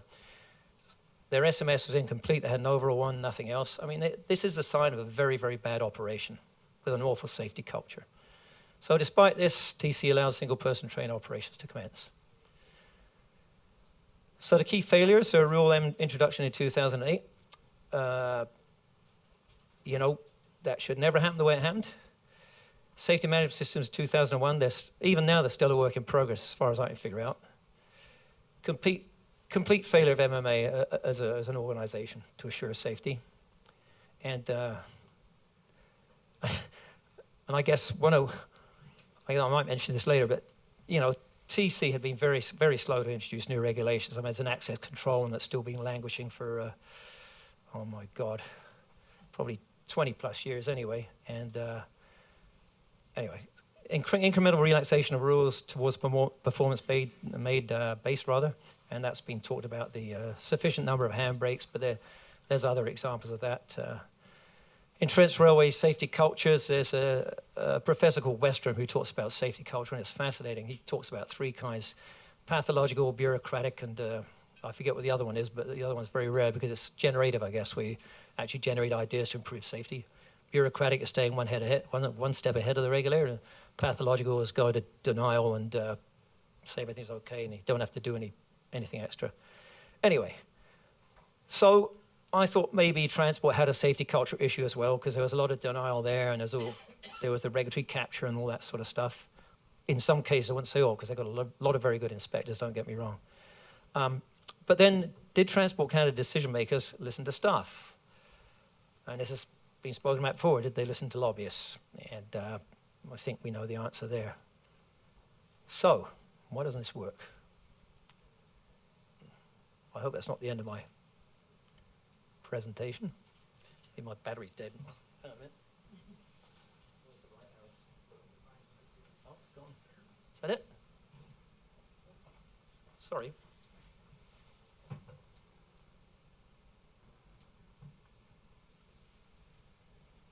Okay, great. So what's changed since the accident? All of TC's senior management in the rail safety area is turned over. It's gone. CTA's increased insurance requirements quite significantly, but I think had MMA had the insurance that are required under the Act now, I think they'd have had 150 million maybe, which I'm sure wouldn't have been enough. There are now 2 crew members only on trains carrying dangerous goods. It's not mandatory if they're not carrying dangerous goods. Key trains and key routes have been identified, introduction of the tank cars at last. However, like what you've got to remember about tank cars, they're a container. And if you're going at, well, the old ones, if you're going at more than 25 miles an hour, whatever it is, 40 kilometers an hour, the containment mechanism may not work. And I don't know how fast these have to go before they fail, but I don't know if they'll be able to do 40 miles an hour, personally. I guess we'll find out. With withdrawal of the tank cars from service, the 111s, SMS regulation modified last year, but we don't know how effective they are. This is the one I think it's not amusing really, it's a bit sad, but grade crossing regulations came into effect in 2014 after 28 years of development. One of the reasons they came into effect so quickly was, I think, and I've been told actually by some people, but the regulator has to say we're doing something, show the public we're doing something, and that was the thing that was closer to become a regulation because that one-for-one rule the government had at the time just basically sandbagged everything that was moving. Administrative monetary penalties are coming out. They've come out now, and they're being used by inspectors. So an inspector issues a notice and order, and there's a penalty too, and that's quite nice as long as there's not appeals that are won all the time. But they're pretty significant in terms of cash. And my understanding of those things, the way they work with the air side anyway, the aviation folks tend not to appeal them because I think the forums where the hearings are held are public. So it's basically their dirty laundry's being aired. So, but that's hearsay. So anyway, so here we are. I got 4 railway company appeals against this inspector. Actually, it's 3 against Section 31 and once against the ministerial order. All 4 have been upheld or referred back to Transport Canada by the Appeals Tribunal of Canada, which is a bad right now. That doesn't look good, but I'm hoping it'll get better. because you can't say the railways or the regulator always, right? Presumably there's going to be some kind of split there. So where are we now? As I said quite a while ago, most TC rail safety inspectors are recruited from railways. There's 29 federally regulated railway companies. Oil by rail traffic is currently at 50% of 2014 levels, which is actually higher than 2013 levels. Sorry, 20. So it's it would be, well, anyway, 2014 was the highest oil by rail year. 2 new Canadian pipelines are coming on, it looks like, and that, as I figure, it's the product they're moving will be equivalent to 30 oil unit trains a day of 110 cars. So anyway, DG involvement, this is good news. DG involvements in derailments down by 50% compared with the last 5 years average. The bad news, and someone mentioned this, I think, Brian, runaways are 70% higher this year than the 5-year average. And never a good idea to have runaways. And inspectors have tripled the rate of issuance of Section 31 orders since 2012, which is also quite good news. I think there were 6 in 2012 and there were 20 so far this year. So unresolved issues, regulatory capture. I know a few folks are all aware, but since time immemorial, the train crews have always been blamed for anything that goes wrong. And that's a pathological safety culture approach. Pardon? Oh, the guy in the corner. Oh, yeah. What about corporate accountability for safety critical decisions? Mr. Burkhart mentioned a couple of things, but the one I remember was he knew that 1-person operation was always better than 2-person operation. He just knew that, so he didn't need to prove it. But scientific-minded people might say that's a stupid thing to say. So, why was a public inquiry not announced to explore many issues in more depth? It's a good question. I don't know. I mean, I think 26 or 27 people lost their lives in Hinton. That was 1986. A lot of the issues they talked about, one of them was the railway culture, still continue. But I look at the TSB report and I thought, you know, it's a very big report, but given the resources of an inquiry, you could have gone a lot further down the roads of fatigue. And with all due respect, Brian, the locomotive maintenance was just appalling, just appalling. Short lines, you know, in fact, some are well run and some aren't. And, but nobody's really examined that because they popped up in the late 90s and here they are. Corporate safety culture. I feel we're behind in introduction of new technologies. I wish we'd do a little bit more there.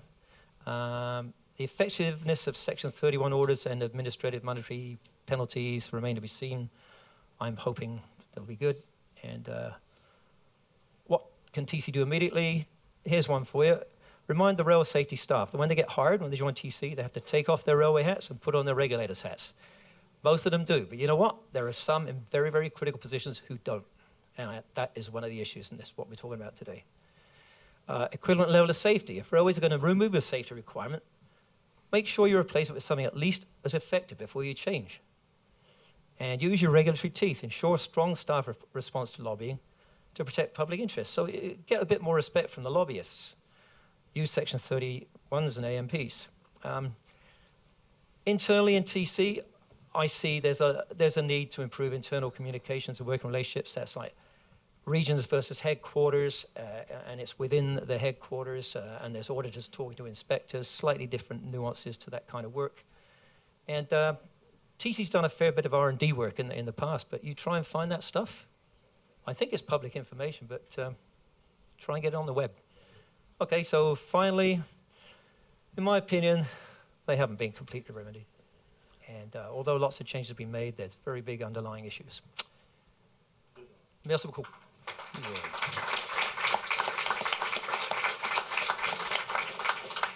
Thanks. So do you want us to do a hard stop at 3, or do we have a little flexibility?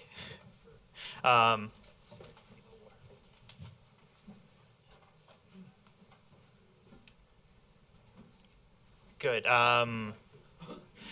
So maybe we'll start a little bit of a discussion here. One thing I just wanted to note from my experience, 1999. I remember I was still in university at the time and working part-time as a weekend reporter for CJD Radio in Montreal. And there was one night I got a call about an explosion in Mont-Saint-Hilaire, south shore of Montreal.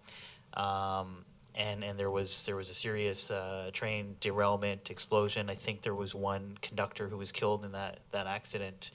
And I remember covering it as a journalist, going out as a radio reporter, doing a quick hit, which brings me to the point that I think one thing I haven't heard here today is the role of journalism in exposing these issues, so that the public is aware, because if the public isn't aware, nothing ever is going to change. So at that time, I mean, what it reflected and what it reflects even more today is when these types of situations happen, you generally have reporters that will go out there and cover it on the spot and then don't really go beyond or into the root causes. So at that time, as a general assignment reporter, I wouldn't have looked at that. But now, I mean, we have reporters here like Dave and like Sylvie who dig into these issues, and like National Observer, we try. And it's important for I would say as a journalist that all of you engage with the media, push us to cover this more, tell us you want to see these stories more, and support us.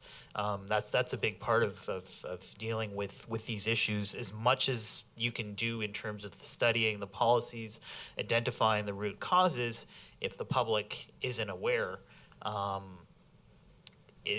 what's going on in the rooms when Transport Canada is meeting with the railway executives, nothing will ever change. So maybe I'll throw a question to Ian to start a short discussion. Transportation Safety Board, do you think it was well equipped enough to investigate these issues and bring the issues to light?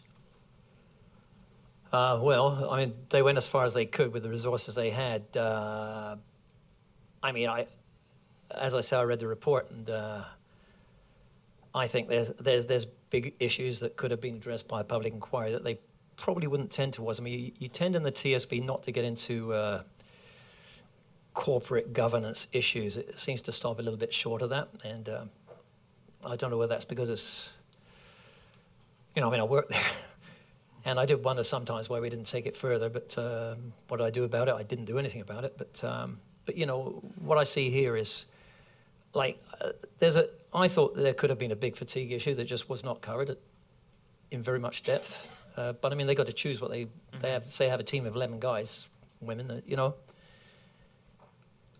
You can go a lot further sometimes with public inquiry, and the magnitude of this one was, I'd say, well, it's certainly comparable to Hinton. It's bigger than Hinton. Mississauga, nobody died, but they evacuated 300,000 people, I think. So you've only got so much resources in the TSB. It's a pretty small organization. And around 25 rail investigators, I think, total. 25 in all areas of transportation, or just for rail? 25 for rail, yeah. But Okay, that's yeah. across the country, so. I mean, the crucial thing, and I think TSB did a wonderful job, but they can't compel testimony on the public record. I mean, having been through an actual inquiry in Walkerton, I mean, there's a huge difference between the principals having to sit on the witness stand and be examined by commission counsel and cross-examined by the counsel for the victims. And what comes out through that process, I think, is quite different. And the TSB can't do that. It's just like the nature of their mandate. The other difference is that a commission can go much further in terms of challenging policy. It doesn't, Auditor General and to a certain degree TSB accept the existing policy as it is and sort of focus on incremental improvement. They can't ask the question, is this the right policy, the right goals here, which is what an inquiry can do. And so I think those are two kind of crucial pieces, but it's the public dimension of the inquiry, I think, which is particularly crucial, both from the perspective of the victims, but also in terms of compelling Ed Burkhardt to explain what went on here. And indeed also an opportunity for people like Tom Harding to speak on the record too. So here's what happened from my perspective. Here's what I was told to do. And you simply don't have that with the TSB president, and you don't have the opportunity for the victims to tell their story either.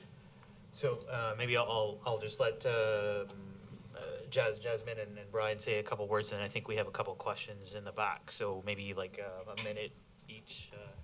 Yeah, just a quick point. I mean, if I compare with the Fukushima case where there was a sort of public inquiry that was undertaken by the Japanese Diet, and reading that 600-page report and the TSB report, the tone, the depth of the inquiry, the types of issues that were analyzed is just incomparable.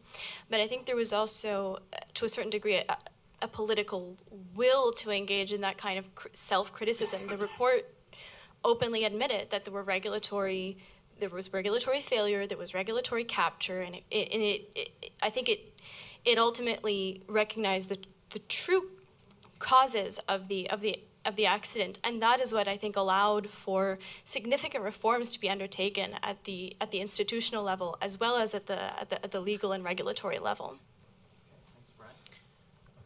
And I think Mark nailed it on the head in terms of, there's limitations in terms of the TSB, and there's good reason for that. And then there's also, requirements and objectives that you can get out of public inquiries that should have been met. I mean, I think all the elements were there to call for one and press forward with, these deep unanswered questions that are, they're probably systemic. They've been not only in the industry, but also in the regulators and all the other pieces that go with it. So, Before I go to the back, Brian, do you think, is there any political will to increase resources at TSB or in any of the areas that need additional funding?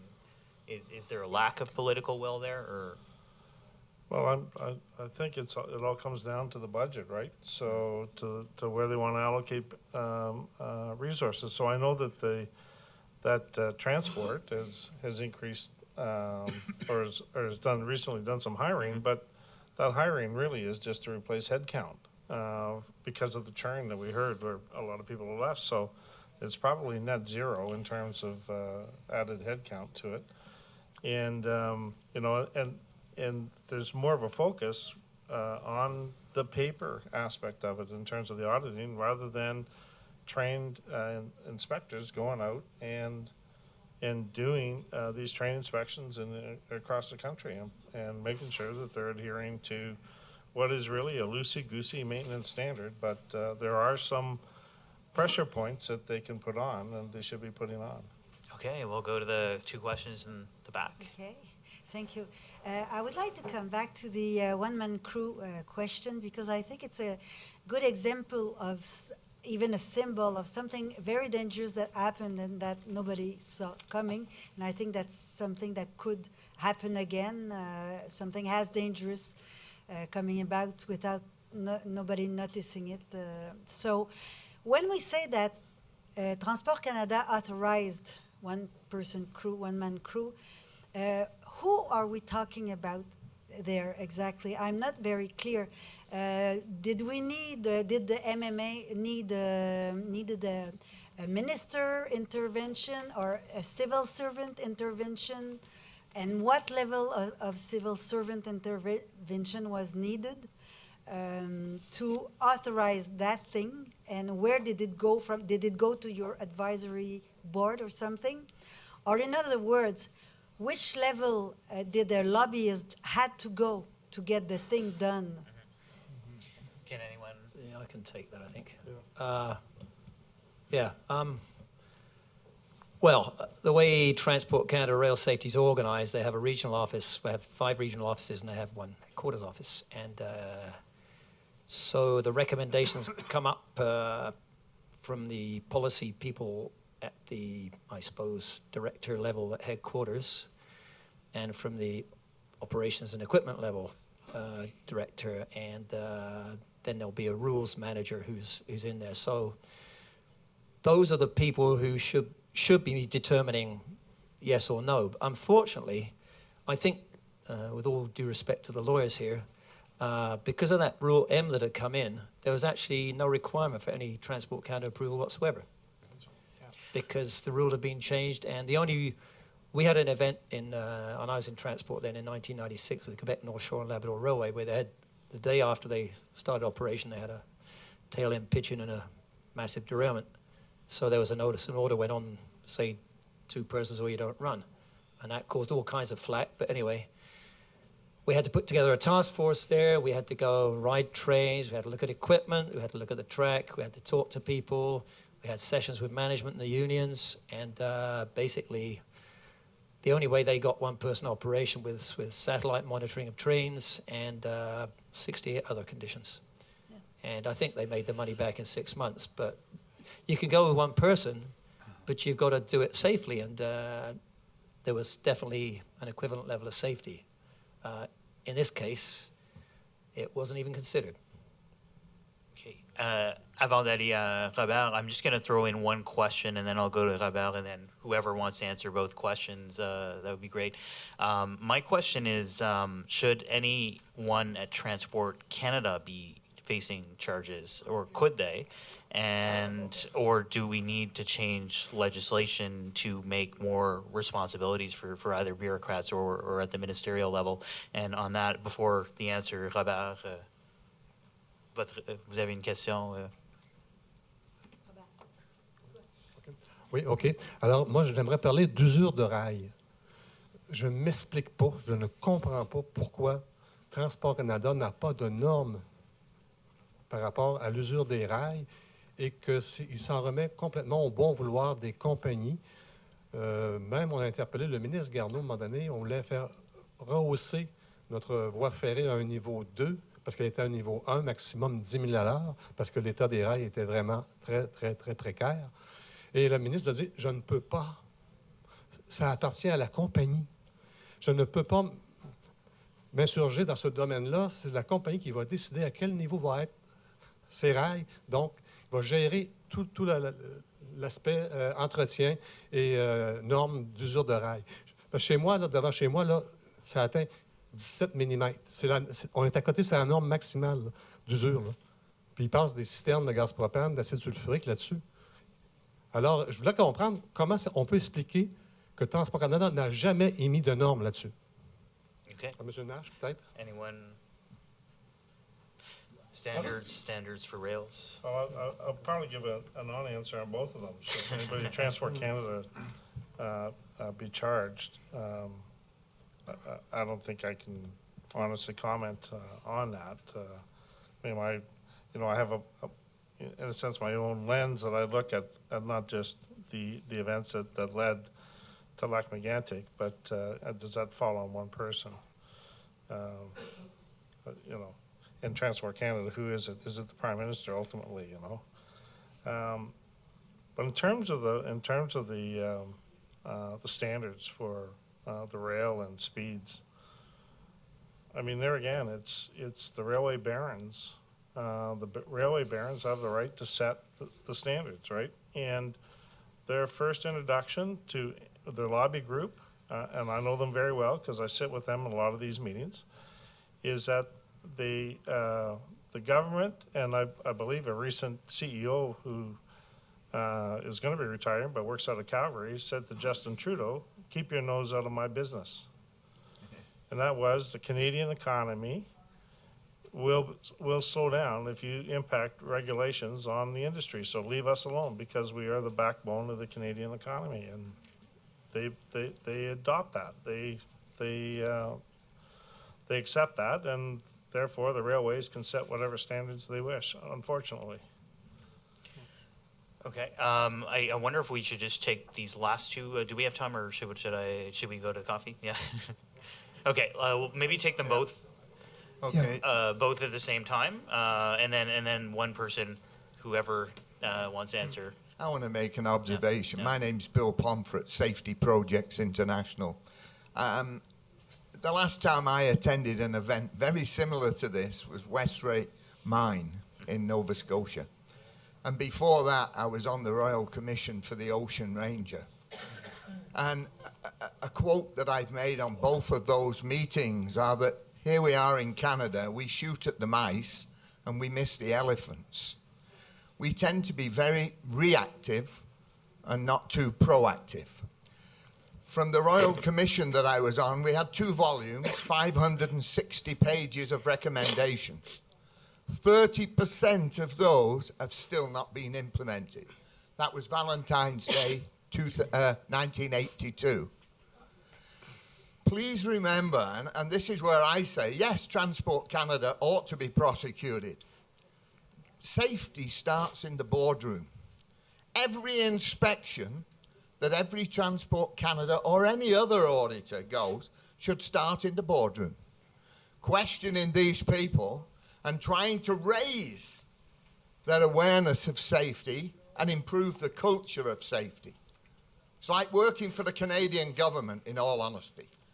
I don't see anybody who's happy working for the Canadian government. They're all in it because of the pensions tied up, but they're not happy. That's the reason they stay. And in the railways, the morale is in the pits. Everywhere you go. Well, if it's in the pits, safety's not going to rise. You will achieve the level of safety that the board demonstrates that they want. As our friend said, the barons. And it's the same in the oil, same in all other industries. Okay. Thank you. Thank you. And go ahead. I want to respond to that and also to Brian's presentation, which I appreciated very much, because it seems to me he brought it down to the real situation is Tom Harding, the people in this room, the rest of the people across the country versus the railway barons and their government. And when you think about it, if, this is what I want to raise here for discussion, when you think about it, if Tom Harding, who is not guilty of criminal negligence, is found guilty, which is a high probability in my opinion, this will give the green light to the rail barons and their government to proceed with business as usual, and all the great ideas that are being discussed here will have huge obstacles placed in front of them. And now there's a window, because the trial is set for September. It could be in May. And this will not be settled in the court of law. It's too politically sensitive. It'll be settled in the court of public opinion, just the way the question of Dr. Henry Morgenthaler, who fought for women's right to choose abortion, was settled in the court of public opinion, not in the court of law. And we're calling on the government to act. That's great. But it's time for us to act around defense of Tom Harding, because there is no broad movement in his defense today. Unifor has done some good work encouraging its members to sign a petition to drop the charges. But at the last hearing, which took place in Sherbrooke last week, there were 3 supporters and his brother, 3 people in this room who were there. The next hearing is January 26th, 27th in Sherbrooke. There'll be a motion from the lawyer to stay proceedings, to drop the case because of the delay. There could also be a motion for a separate trial in English for him in May, but there's 50, 60 seats in the courtroom need to be filled. This is the kind of thing that's needed. If we want to advance in the fight for rail safety, that's what has to be done. And we have all connections, we have email lists, we belong to unions, churches, organizations, professional organizations. They've got to start taking stands around this particular fight, because it's the front line fight for rail safety today. And that's what I got from what Brian said. This is the front line fight today, and we have a window in which to act on this if we're not to lose. If we win, doors are opened. If we lose, we'll all be pushed back. Okay. Thanks. I'm going to suggest we move on to our coffee break now, because I think I'm cutting into Dave's time for his panel, so sorry. I will do a little plug for National Observer, if I may. If anyone wants a complimentary subscription, my colleague Heather is in the back to offer complimentary subscriptions to anyone who wants to see and read our work. But thank you very much to everyone. Thank you.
are going to, is this on?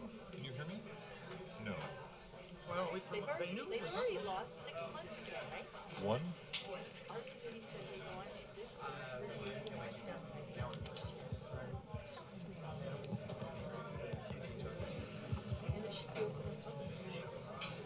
Here. 1, 2, there we are.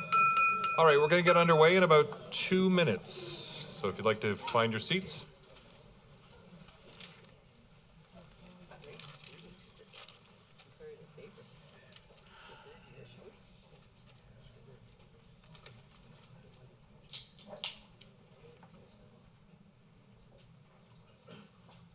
As people are finding their way back to their seats, I will introduce myself. My name is Dave Seglins. I work with CBC News, and I was working on rail stories before Lac-Mégantic happened, and I'm based in Toronto. When Lac-Mégantic happened, the CBC said, oh, this guy knows some rail things, so I did a ton of stories, but out of Toronto, which is a strange turn of events given the tragedy that happened in Quebec. It was particularly striking for me, et merci beaucoup aux gens de Lac-Mégantic pour la présentation ce matin. It was very interesting to hear from you. We have a number of guests here, and we have a limited amount of time. We have about an hour 15, and we want to stick fairly close, and we have not just the 4 presenters that you see in your conference program, but we also have the benefit and the delight to say we have Linda Duncan, who's the Member of Parliament for Edmonton Strathcona with us, and she, as a member of the NDP, served as transport critic, and she is now the environment and climate change critic, and she brought in a private member's bill around enhancing the approvals over shipments of dangerous goods. And so she's going to be able to present to us. And I also am very aware that one of the beauties of a meeting like this is the chance to have dialogue. And I think we've enjoyed some of the questions, we've enjoyed some of the back and forth, so we're going to try to have 5 guests and lots of time for chat. So I'm going to keep the presenters here to about 10 to 12 minutes, and I will probably say 1 minute. I just wanted to reflect and refresh. I think we're starting to hear some common themes. Some of the questions that have been raised today that just are sticking in my mind, and I hope we will carry with us. How did Montreal, Maine, and Atlantic get authorization from Transport Canada to operate with only one operator? Why has there been no public inquiry? What prospects are there to expand corporate criminal liability? What duty does Transport Canada have? Why does our regulator escape prosecution?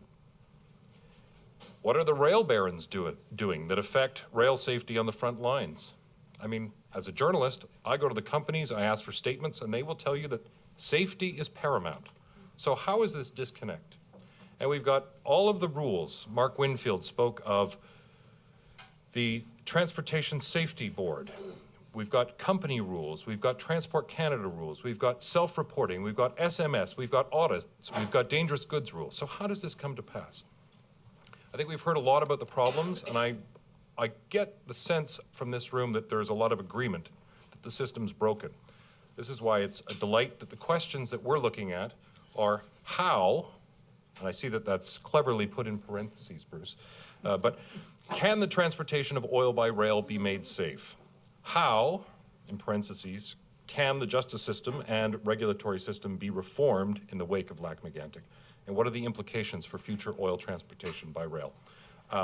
I'd like to push our guests today in this panel to really look forward. What is the fix? Let's try to get to that place as we close out the day's presentations. So without much further ado, Harry Gao.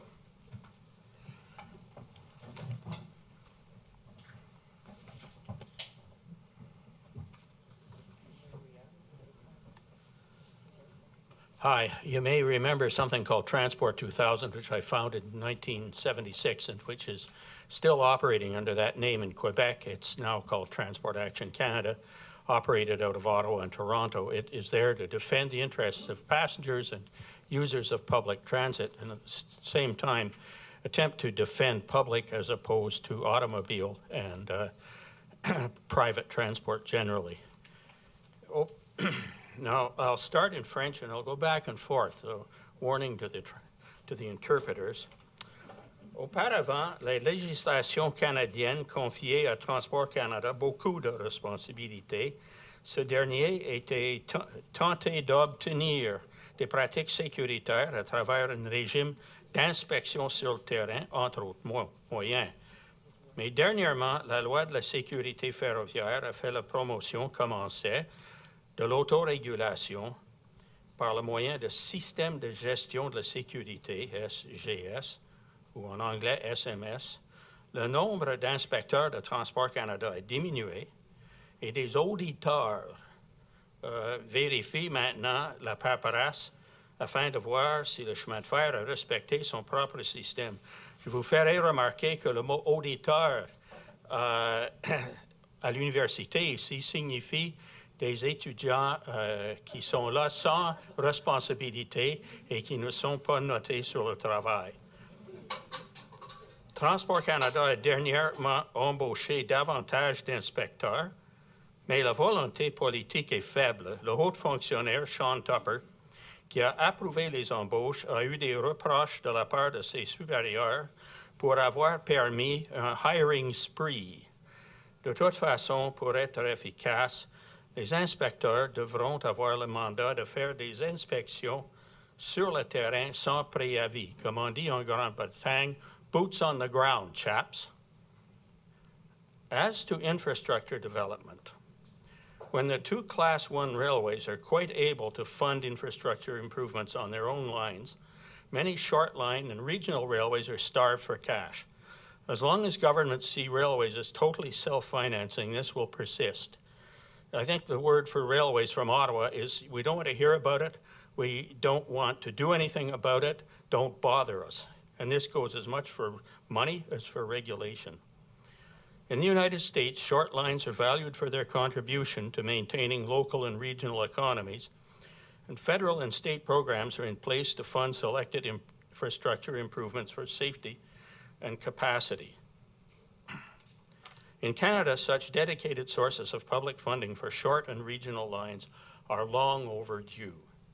Their safety and competitiveness will improve to American short line standards only if this kind of funding is put in place. The economy of Canada should improve too as a result. Question 2, how can the justice system and the regulatory system be reformed in the wake of Lac-Mégantic? Can it be reformed? Up to a certain point. Now, the criminal justice system, and I've worked in it for some years, is focused on individual responsibility for mishaps, accidents, and occasionally sabotage. In the case of railways, the roots of disaster go far below the individual railwayman and take root in the fertile soil of shareholder demands and raiders such as Ackman, absentee ownership, corporate executive anonymity, lobbying, and government's benign neglect. You've heard all this before, of course. Bruce McCampbell, among others, has described very well the situation as have investigative journalists. The responsibilities of corporate actors such as Ed Burkhart tend to be given second place by the justice system, and individuals such as Tom Harding are prosecuted. Corporate responsibility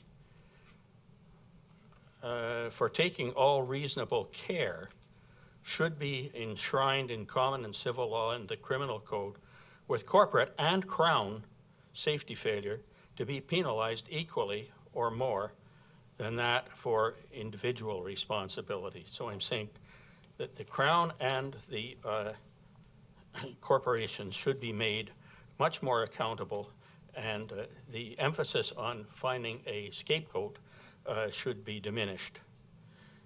In particular, the legislator must be attentive to the danger of modal displacement, where over-regulation of railways would, in my view, simply lead to the traffic going to trucks, as was the case with the former system of economic over-regulation. Trucks have higher accident rates than trains, and trains are much more fuel efficient. This from the American Federal Rail Agency, as well as a deposition before the National Transportation Agency by an MP. Le système réglementaire a démontré une certaine force dans le travail hors pair du Bureau de sécurité des transports, dans ses enquêtes, rapports et recommandations. Les enquêtes ont pour but de trouver les causes des accidents et non d'attribuer des blâmes. Ceci doit continuer afin que les rapports conservent leur objectivité et qu'ils puissent tirer les leçons essentielles à travers les tragédies étudiées. Donner au BST un pouvoir d'obligation serait une erreur, car cela pourrait conduire à du lobbying et des pressions occultes qui détruiraient toute objectivité chez la BST. Mieux vaut une législation qui obligerait Transport Canada de donner suite, au moins de manière intérimaire, aux recommandations du BST pour les chemins de fer dans un délai de 30 jours, ou bien de déclarer publiquement les raisons pour son inaction dans le même délai. La limite de 90 jours pour des décisions définitives de TC devrait continuer ou doit continuer d'exister. Toutefois, les règlements ne devraient pas devenir tellement nombreux qu'ils empêchent le développement sécuritaire de façon rationnelle. Driver fatigue is reportedly a major problem for transport operators. Think of how many hours Mr. Harding had worked. I think it was 12 at the end of his shift, what time it was. How would you feel if you'd worked 12 hours in a noisy, shaking locomotive and then had to go and set off the brakes in the middle of the night and so on? Not an easy job, and driver fatigue, I see on a railroader Facebook page, constant remarks every day about fatigue, how tired they are. So transport operators, particularly truckers and railroaders, are subject to fatigue, and it is new to the TSB watch list. It should have been there 20 years ago. Regulation of operator hours of service is done inadequately, mode by mode. Part solving this problem by reducing operator hours on only one mode is not the answer, because it will simply cause shippers to migrate to cheaper modes, such as from truck to train or train to truck. The danger to human life from global warming is not to be ignored in making decisions that affect the use of transport systems either.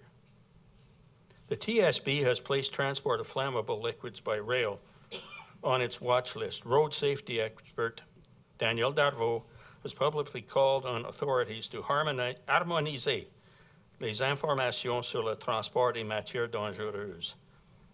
Source Radio-Canada. Third sub-question, what are the implications for future oil transport infrastructure development? There are major implications to the suggestions above for public investment in short-line railway infrastructure for oil or for freight in general. The rail bypass required for Lac-Mégantic is unfunded, and the matter seems to be the subject of strategic delay despite federal investment in study of the matter. Study, study, study, and that's the word in Ottawa. Study it to death and maybe the bastard will go away and you can bury it. True, there is little precedent for such investments in recent times, but the National Capital Commission did pay for and create a freight bypass and a whole bunch of other things as part of its gentrification of Ottawa in the post-war era. But now, sunny ways don't seem to mean action and investment in railways, even if it is 2016. Une politique générale de traitement équitable des chemins de fer sur le même pied que le mode routier, c'est un message pour l'Ontario surtout, que le mode routier serait bénéfique pour toutes les régions canadiennes, à plus forte raison pour ce qui est de Lac-Mégantic. Les chemins de fer, par exemple, pourraient faire des demandes pour les fonds pour les infrastructures sans passer par les municipalités. Si de telles politiques avaient existé en 2005, l'abandon d'une très bonne ligne d'évitement de Toronto, la Ottawa Valley Railway, qui passait par la plus grosse ville, Pembroke, et ensuite Smith Falls, direct vers Montréal, évitant Toronto, Kingston et Ottawa, l'évitement, cet abandon de ligne aurait pu être évité. Le pétrole aurait pu venir directement vers la mer sans passer par Toronto. Le mandat donné au chemin de fer par le Bureau de sécurité des transports de planifier des routes pour l'acheminement de pétrole est vide de sens et condamné à n'être que de bonnes intentions, car l'inaction du gouvernement fédéral a permis l'abandon de presque toutes les lignes alternatives. In other words, all the goddamn secondary main lines have been ripped up, and there's no other way than going through the cities. Aujourd'hui, il n'y a pas d'autre tracé que ceux des lignes principales subsistant à travers les villes. Dans certains cas, le fédéral devrait assumer la responsabilité d'investir dans de courtes rocades ferroviaires, c'est-à-dire en anglais des bypass. 1 minute, Harry. Les municipalités devraient, pour leur part, refuser la permission pour de nouvelles constructions résidentielles le long des voies ferrées. La Fédération canadienne des municipalités devrait continuer son travail en ce sens. As recent events have shown, while oil pipelines take a low toll on human life, from 2004 to 2012, they released 3 times as much product into the environment as did trains, according to the Pipeline and Hazardous Materials Safety Administration and the International Energy Agency. That, however, is not the answer. A real answer may be contained in a short injunction by the Greens. For God's sake, get off oil.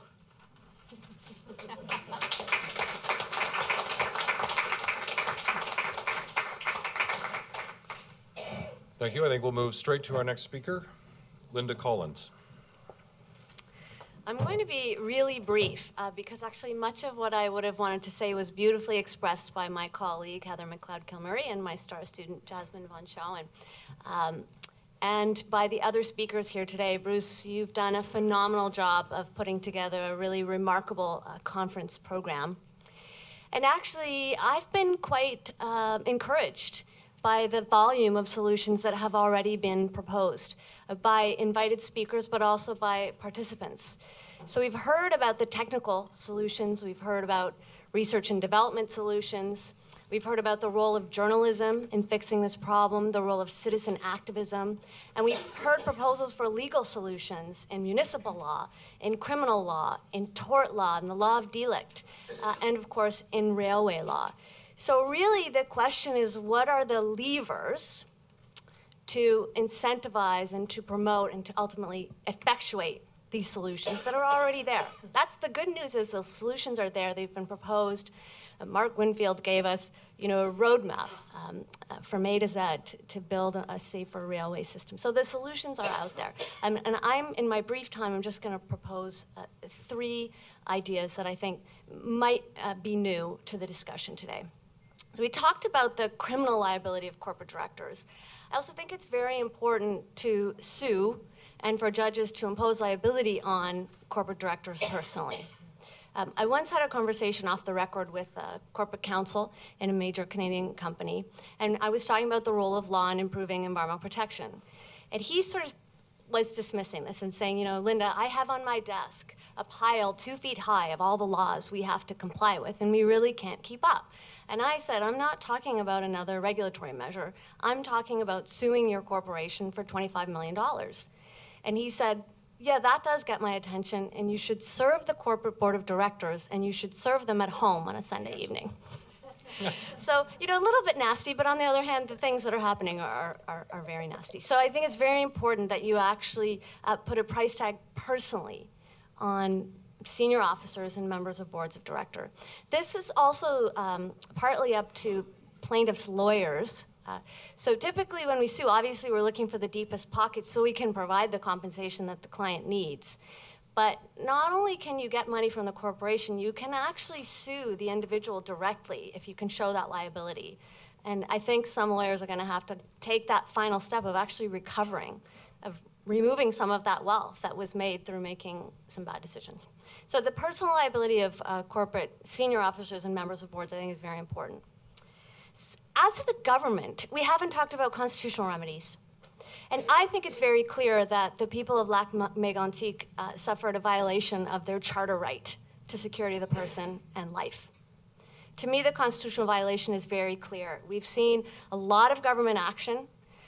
So you have government specifically rolling back protections. In other words, they're directly implicated, and that implicates our charter. We have a right to security of the person, and we have a right to life. Of course, I haven't seen the terms of the settlement. I assume it's probably a very, very broad release. But that doesn't stop any NGO or any individual from at least raising the issue. And I would suggest in a petition to the Federal Commissioner for Sustainable Development. You can make the argument to the federal commissioner that there has been a constitutional violation, and that has tended in the past to get a lot of media attention and to be a kind of rallying point for the public to get involved.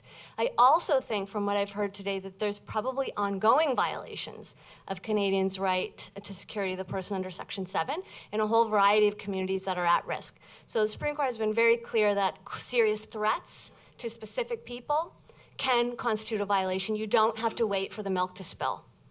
So it seems to me that there are constitutional claims out there, and as a starting point, we should at least articulate the case in a public document, in a petition to the Commissioner for Sustainable Development, which will, I think, create some public interest.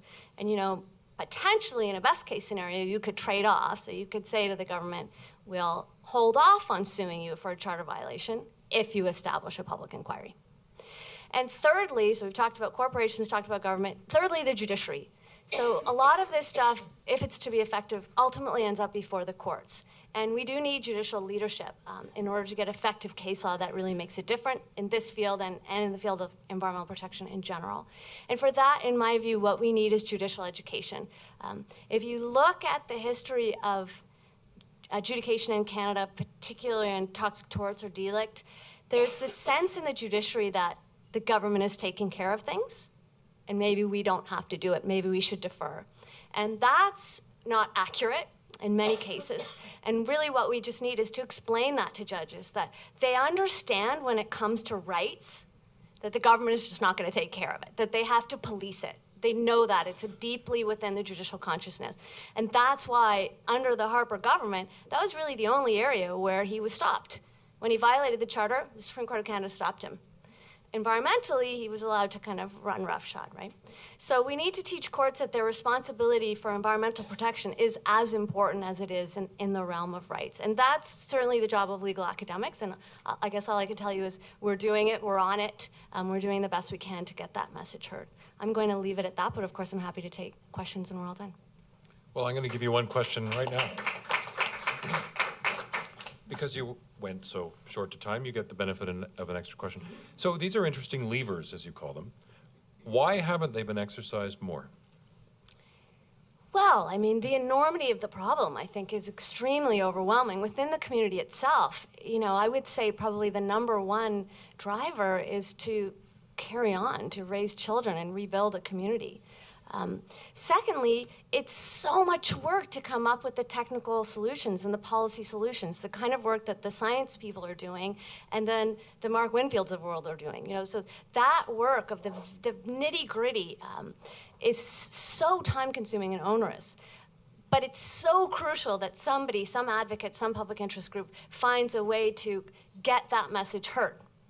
You know, and that, to some extent, we have precedents for that. We have success stories. So, you know, Walkerton also involved a very nitty-gritty, you know, down to the most minute detail analysis of how to fix this. And much of that was embodied in new legislation. So it can be done. But the secret in Walkerton was massive public outcry. When Walkerton happened, I was apprenticing on an organic farm, not listening to any media. And I was leaving, kind of coming back into the real world, turned on the radio, and it said, and now the environment has become the #1 political issue in Ontario. And I pulled over. It's like, what? How did that happen? There was a massive public outcry. And we need a more sustained public outcry about this situation, which is why I'm suggesting, you know, that very low-cost lever of a petition to the Commissioner for Sustainable Development alleging charter violations. I'm suggesting that because I've done it once before in the context of air pollution. And for whatever reason, though, that rights language does capture the public imagination. We actually ran as the top story nationally that day until Chrétien announced his resignation, and then we ran as number 2. It's basically a letter to the government. It's really, you know, it's not anything like as costly as litigation, but it can be effective. Thank you. Next, we have Renee David Cooper.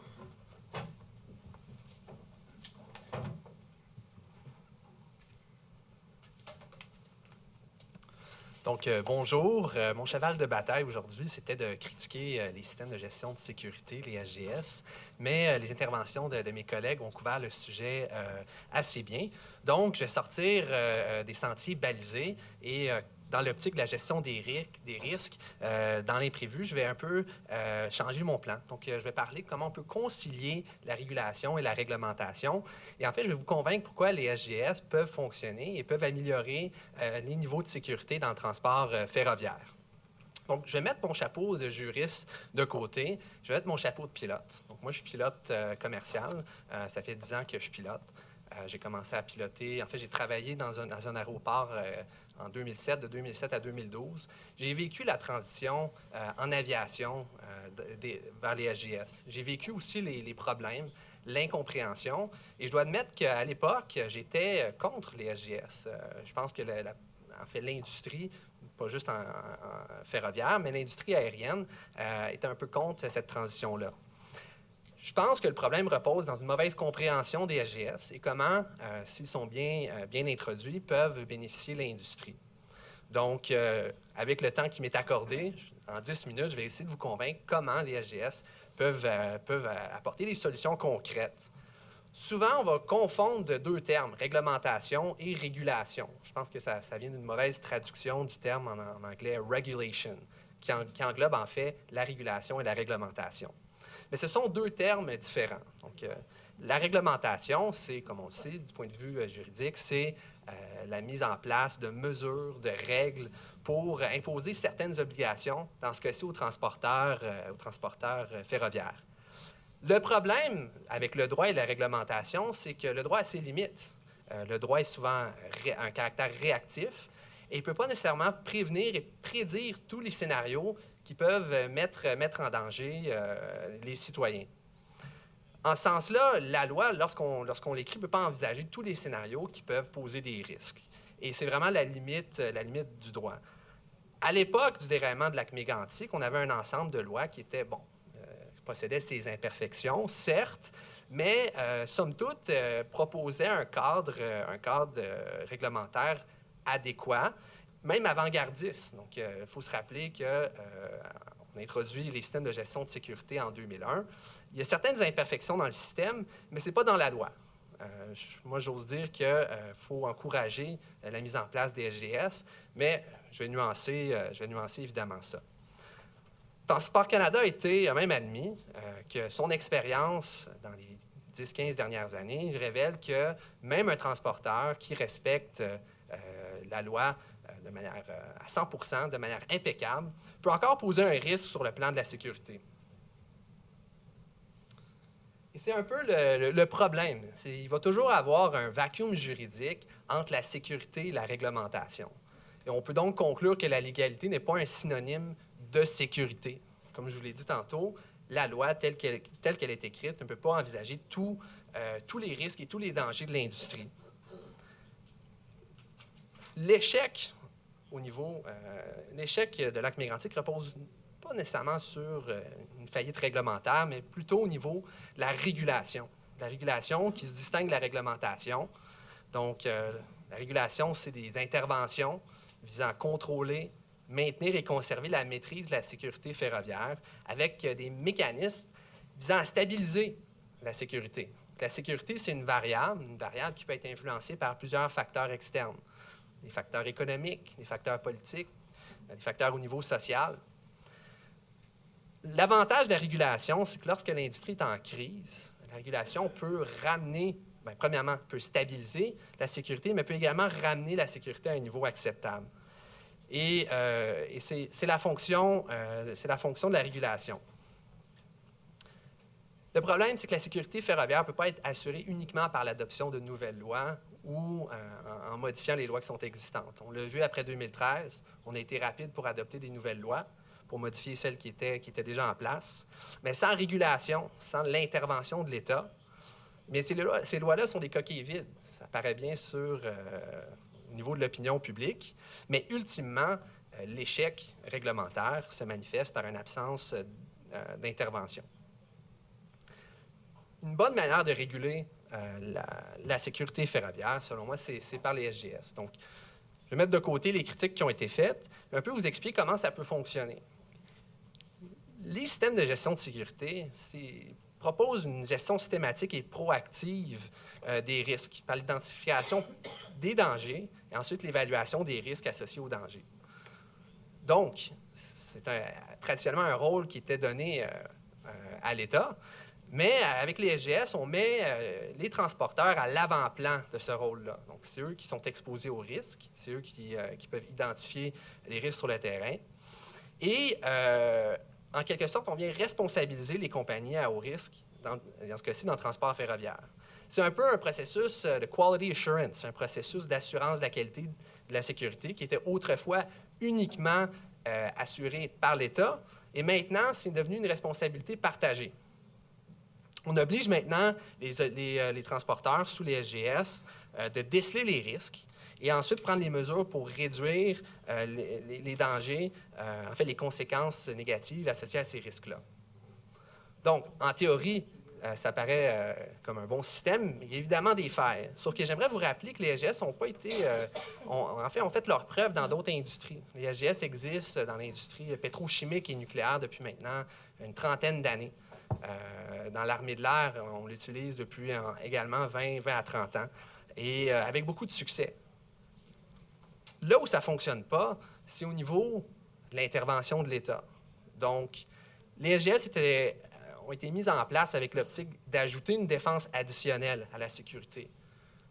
Mais si on enlève l'intervention de l'État, c'est un peu comme si on délègue la régulation de la sécurité à l'industrie elle-même. Et c'est là le problème. Les SGS, s'ils sont mis en place en coopération entre l'État et l'industrie, eh bien, il y aura nécessairement une augmentation, en fait, une réduction des accidents. Parce qu'il faut l'admettre. Depuis à peu près une vingtaine d'années, les niveaux de sécurité, donc en ce qui concerne les statistiques de transport ferroviaire, ont stagné. On ne voit pas nécessairement une réduction globalement au niveau des accidents.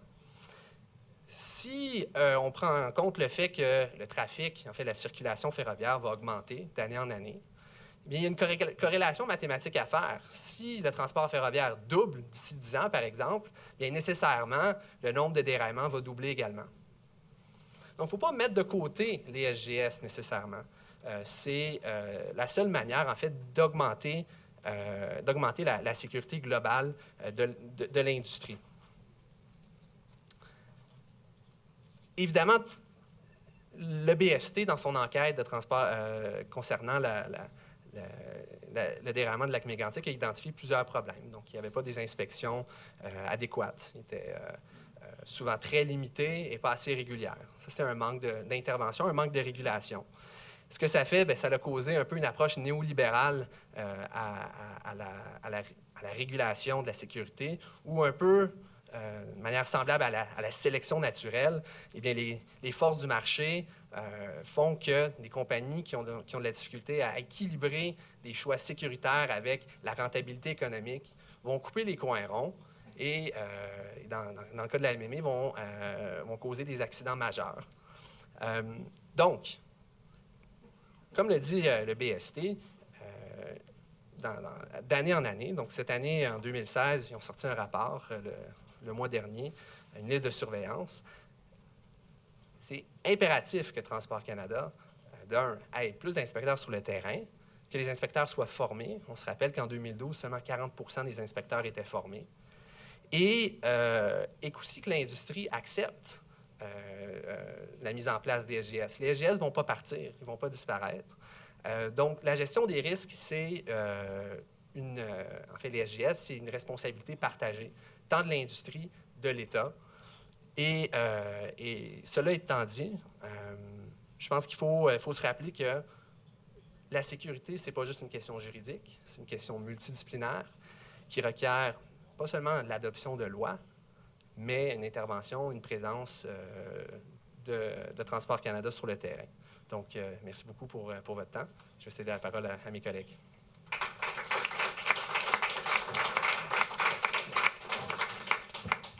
I have a question for you before we move on to our next. I find it interesting that you're a strong defender of SMS. The question, I guess, is if, as you say, the state must act for the SMS to work, what if we're in the situation we're in where the state hasn't acted? Transport Canada, I believe the TSB report found that the company had no functioning SMS, and Transport Canada didn't act to ensure it happened. So it's fine to have faith in it, but what are we to do if the regulator isn't ensuring the SMS is functioning? That's a very good question. Hello? Okay. I don't think my microphone's open. Here, this one is. Okay. To answer your question, I'll repeat what I said at the beginning. At first, I was against SMS. Having worked in the industry, I think a lot of people will resist the transition. It is a cumbersome process. It impedes on operations. It's a costly framework to implement. I think the problem with SMS is it was rushed. And from my research on the ground is it was rushed by Transport Canada. A law was adopted without Transport Canada necessarily having the resources. I wouldn't say Transport Canada didn't have the knowledge about SMS. Surely not all its employees had knowledge about SMS, and that definitely caused issues where you had inspectors on the ground trying to enforce SMS standards and sort of teach SMS to the industry without really knowing what SMS was. So if there's a failure of Transport Canada to have inspectors on the ground, I mean, what can we do? Well, at the moment, I think in rail safety, we're looking at 150 inspectors covering 40,000 kilometers of rail. That's a huge issue. The solution, of course, we've talked about legal solutions. I think there's an economic aspect to it. I think the economic regulation and safety regulation go hand in hand. If you have an industry that's financially weak, how do you encourage them to make safety-oriented choices? I mean, safety has a cost. If you're going to have an internal safety department, that takes resources, that takes people off the operational side of things. SMS is expensive to run. If you have an industry that's financially weak, it won't encourage them to make safety-oriented choices. So I think the solution, there's certainly legal solutions, but I think re-regulation of the economic side of transportation as a whole, not just rail transportation, is a durable solution. Thank you. Durable. Durable. Durable. Okay, thank you. I'm going to sit here. Bruce is going to sit here. Yeah. Oh, here I sit. Here I sit. And Here, Bruce. These, okay. Three microphones. Okay. My first point is that this conference has exceeded my greatest expectations. Quand j'ai eu l'idée pour cette conférence, c'était après, j'étais invité par la coalition en juillet de parler. Et après ça, je me suis dit, comment faire pour amener les gens de Mégantic ici à témoigner, ben oui, à témoigner, mais à parler avec les politiciens, les experts, les juristes et des autres militants. Et cette conférence, j'espère pour vous, mais surtout pour moi, ça fait l'affaire. The next thing I want to do is make a plug or add to Mike D'Souza's plug for journalists. I think the journalists that we have here, Mike, Sylvie Fournier, and this fellow beside me, have done just an amazing job, and they're absolutely critical to what we do. So yeah, thank you. Thank you. Thank Bruce.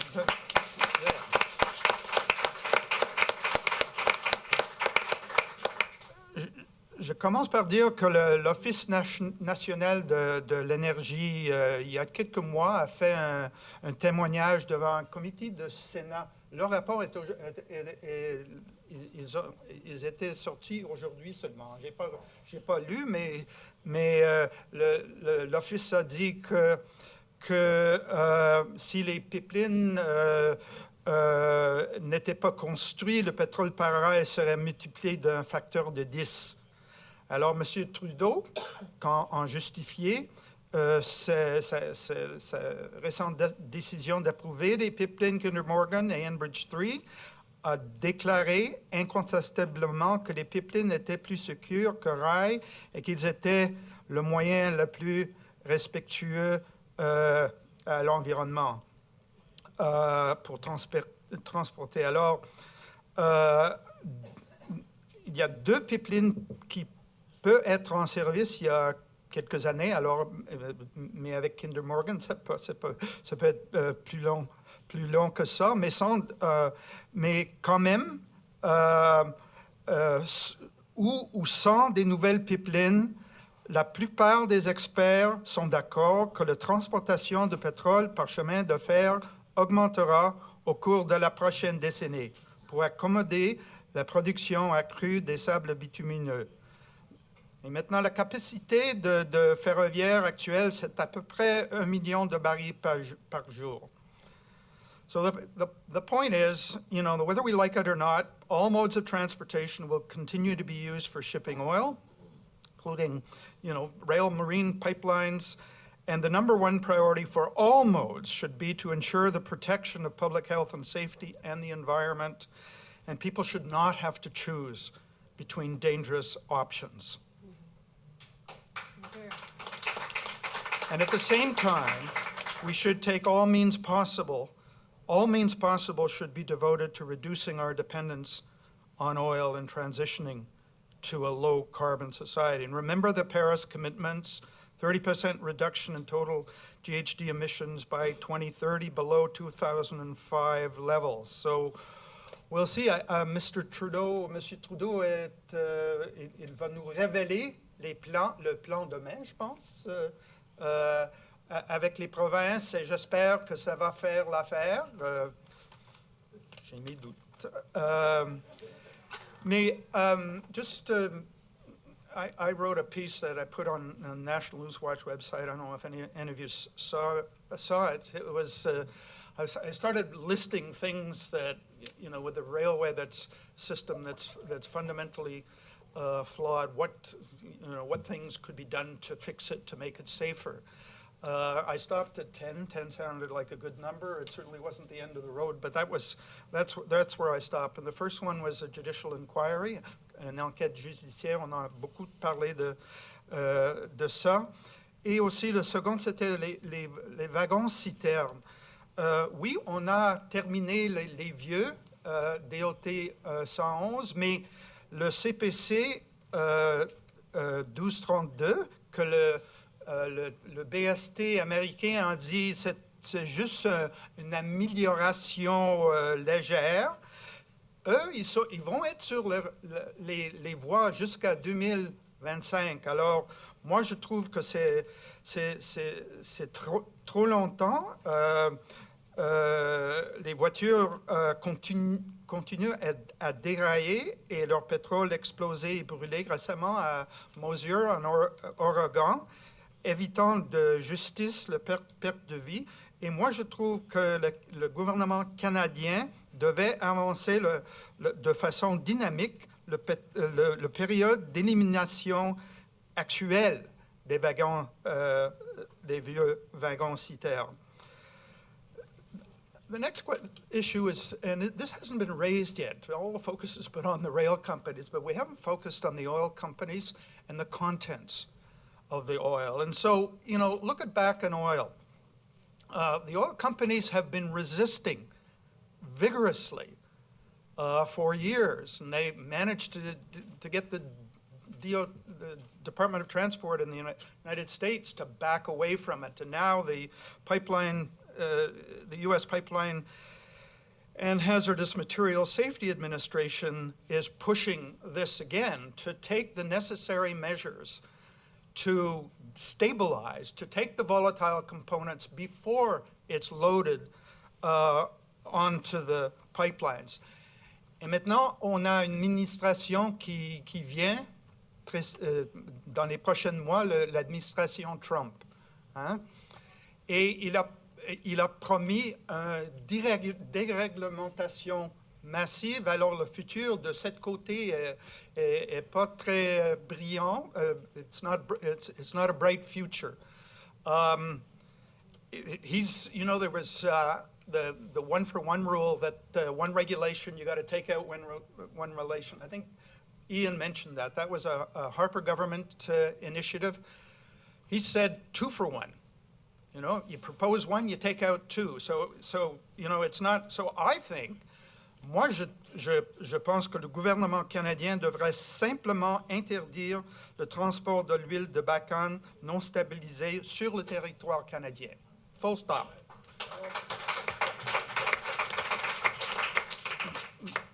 C'est aussi la question de bitumen. Bitume? Je ne sais pas. Bitumen en anglais, c'est actuellement transporté principalement sous forme diluée. Ça s'appelle dilbit, c'est-à-dire bitumen brut dilué avec un diluant volatile. Il y a les deux dérèglements à Gogama en Ontario en février et mars de 2015, c'était dilbit. Transporté dans les wagons citernes CPC 1232, qui a explosé et brûlé. Mais le bitumen peut être transporté comme un produit qui s'appelle NEATBIC. Alors, c'est presque tous les composants volatiles enlevés. Il y a des compagnies qui le font, mais juste... c'est une petite minorité. Alors, c'est des wagons-citernes spéciales. Et ça peut... il y a beaucoup plus de capacité qu'on utilise maintenant pour le transporter. Je pense que ces wagons-citernes doivent être utilisés et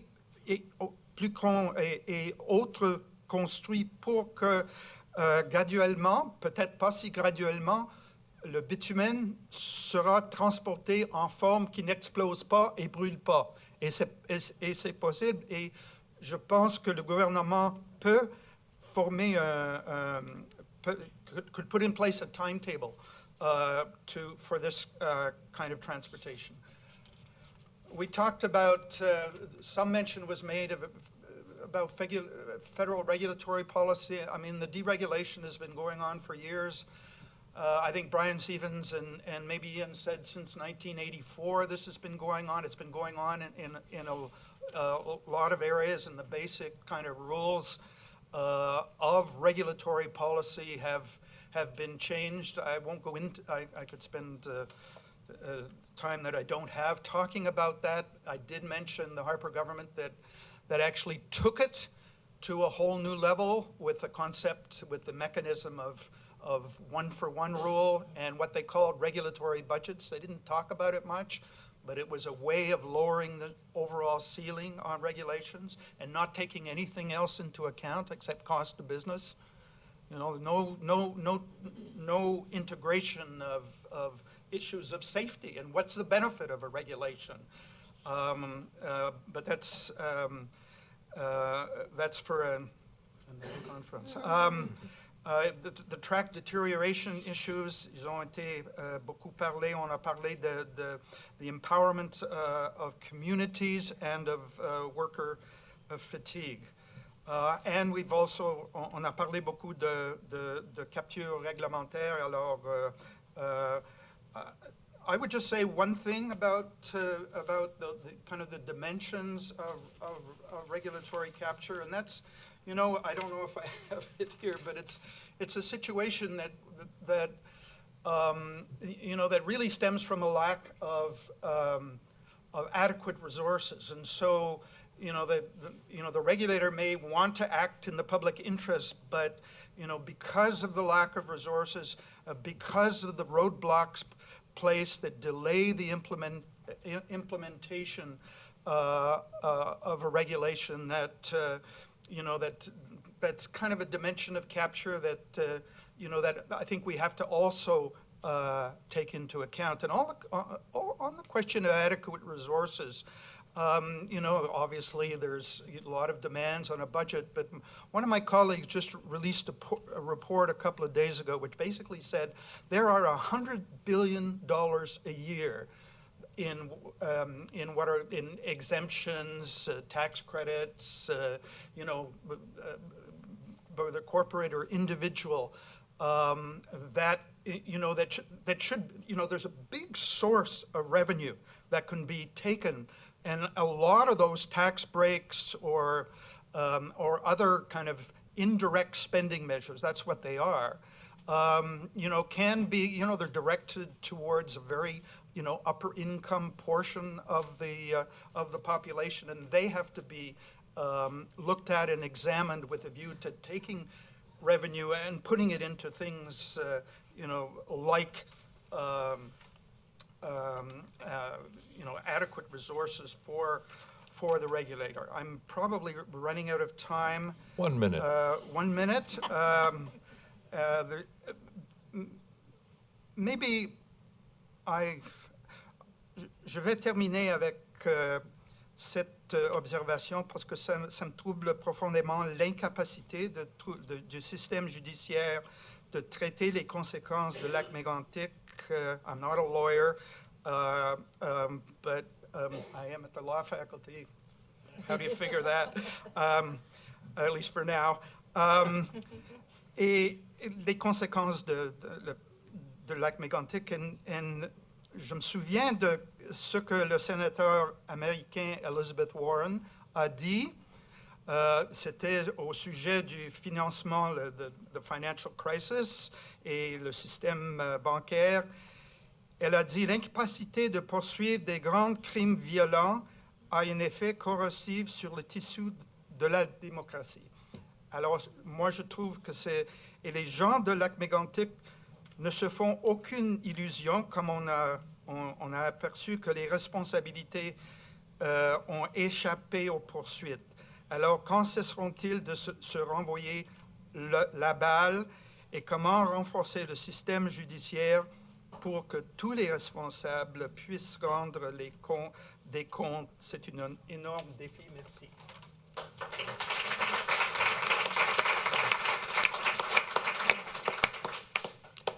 Thank you, Bruce. Before we move on to our final speaker, Linda Duncan, I want to ask you a question, because we're moving into the politics of this, I guess. What's your assessment of this new government in terms of its commitment to, I mean, you've got your top 10 list here, but we are now 3 years past the disaster. The momentum for this change, where are we at? I'll need a mic. Okay. Needless to say, I'm incredibly frustrated. I mean, it was actually a great relief to see the end of the Harper government. I think we all felt that, and we all had great expectations, and it was sunny ways, and there would be real change. And I'm really I'm disappointed, or maybe I should say it's kind of, I let myself have expectations that, that a year later, are proving to have been without foundation. I think there have been small steps, and people have pointed them out, but I think on the fundamental flaws in the system, they haven't started to work on those, and the rhetoric, the action has not matched the rhetoric in any sense.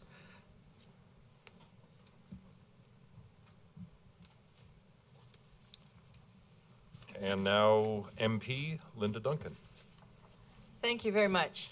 Is that mic working? Okay. I wanted to first of all say I'm very sorry that I missed the presentation by the wonderful people from Lac-Mégantic. I had the pleasure of going there last summer and visiting, seeing firsthand the site, and hearing firsthand from the people and the health experts on the trauma being faced. And I haven't heard anybody yet mention the PTSD being experienced by this community still, and my heart goes out to you, and you can be assured that I will keep fighting on your behalf. As Mark Winfield expressed, I too, for the last 40 years, have worked in the field of environmental law regulation. I was the first Chief of Enforcement Canada, and Enforcement for Canada, and helped a number of countries to establish an effective environmental law and enforcement system. In only 1 year as a transport critic, I became horrified. It is the most appalling regulatory regime I have ever experienced for an industrial sector. And this message has to get out. Rail is no longer lumber and wheat. Rail is an industrial sector, and they're being let off the hook. One of the biggest problems I'm identifying is because it's almost solely federally regulated. And when you think about it, all of the other industrial sectors are regulated by the provinces and territories. There are some little add-ons by the federal government. I don't think they know what the heck they're doing in regulating an industrial sector. So we're really at a starting point where they need to be re-educated. It's also important for you to know that the reason why I triggered the review in the Parliamentary Committee on Rail Safety was indeed because of Lac-Mégantic, but it frankly started a decade ago when 700,000 cubic liters of bunker C went into my lake, Lake Wabam outside of Edmonton, when a train derailed. And almost what is worse than the reasons for why that derailment occurred, it was faulty rail. They allowed secondhand rail to be put in right along the lake shed, was the abomination of response. And when we're hearing these reassurances about we're going to deal with spills with tankers outside Vancouver, I'm sorry. I mean, it was an abomination to the credit of Alberta government. They did a thorough review. Nothing has ever come from the federal government. So I want to say kudos to everybody who has spoken. I triggered this review, and I had a major disappointment. My entire career, I have fought for two things. One is the right of potentially impacted communities to have a voice in decisions that may impact their communities. Second, there's no point of enacting a law unless there's a commitment to effective enforcement. We failed on both counts. We're continuing to fail on both counts on rail safety. In our committee, and I mentioned, we were able to travel, and we had some of the valuable time of the good citizens of Lac-Mégantic. All of my requests to hear from concerned communities across this country about threats from rail safety were denied by the other committee members. And I fought to hear from public interest lawyers. Gratefully, we heard from Mark Winfield. We were only able to get a brief from Bruce Campbell. This was a very faulty review. This was a rush review.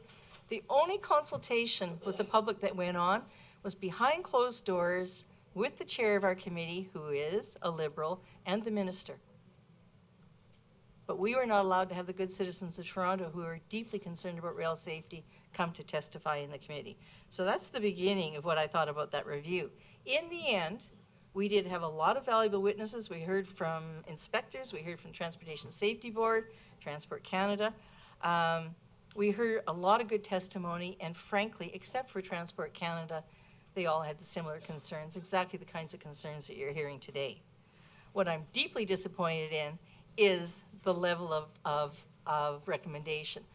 But the whole committee, all three parties, did recommend immediately expedited review of the Rail Safety Act.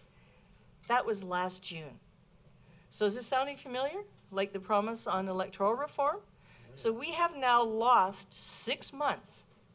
So the recommendation was to have that study completed by the end of next year. So that means they better start fast at the end of January. People need to hold their feet to the fire. Every member who sat in that committee should be holding the government's feet to the fire.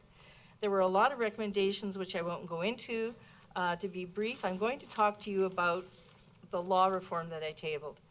Initially, when I was first elected, I actually have published internationally about this because I'm so upset about the inaction on rail safety in our country is I eventually pared it down to just 2 key points because I wanted to get the bill tabled. And I'm way down the list. It's not going to be debated. I have said clear and simple to the government, if they want to take my proposed reforms, please take them. I'm happy to withdraw my bill. My reforms deal with the front end. Remarkably, given the nature of the cargo, even though it's been reported perhaps 50% now less dangerous, at least crude oil and bitumen and so forth going by rail, a heck of a lot of bitumen. Almost 100%, this industrial sector is exempt from the Canadian Environmental Assessment Act. So if you want to ship it by pipeline, which both the Conservatives and now Liberal government say is much safer than rail, but they're still not requiring that we have similar environmental impact assessment of long-term contracts to ship this dangerous goods through your community. And that is specifically what I require. Now, the problem is, in all of the eviscerations of federal environmental law that Stephen Harper rendered, he really damaged the Canadian Environmental Assessment Act. And so it was very complicated for me to make the change. But then I found something very simple. Right now, under that legislation, the Federal Minister of Environment has the discretion, if information is brought to her attention, that some activity may cause potential harm to the environment or to health or to life. She has the power to do that review. In fact, if you wrote to her right now, she has that discretion. I simply changed that to make that mandatory. How can that not be mandatory, where information comes to her that this severely risky activity, which her own government says is far more dangerous than pipelines? So that was the first amendment. The second one is an amendment to the Railway Safety Act. And right now, as I understand it, it's such a complicated, convoluted regime. Once you get authorization to run your railroad, that's it. You can go and seek contracts to anybody you want. Well, what I'm recommending is special authorization by the minister, which requires public notice, the opportunity to comment, the duty to consider the public input, and any approval for dangerous cargo cannot be approved if a federal assessment has been required, until that federal assessment is complete, which, by the way, should be improved and should get everybody community the right to have a say. So those were 2 deep flaws that I saw in this sector. If you were about to expand an oil sands operation, you can't do that without going through environmental assessment and getting specific approval. If you want to expand metal smelting, whatever the industrial activity is, unheard of course you have to go through a regulatory process, not rail shipping. So other ones, I think others have mentioned it, is what is appalling is right now the only whistleblowing provisions are that the workers can report to their boss. They report to CN, report to CP. What rail worker do you think is going to take the risk? And I'm hearing the same things, frankly, from pipeline inspectors who put their job on the line if they actually report a problem with the pipeline. It's all privatized, by the way, pipeline inspection. That is a really, really important public interest change, and to protect the workers, our families who are working on these lines, doing dangerous work. So I think that's probably what I wanted to say, and I look forward to discussion. Oh, and get rid of all exemptions.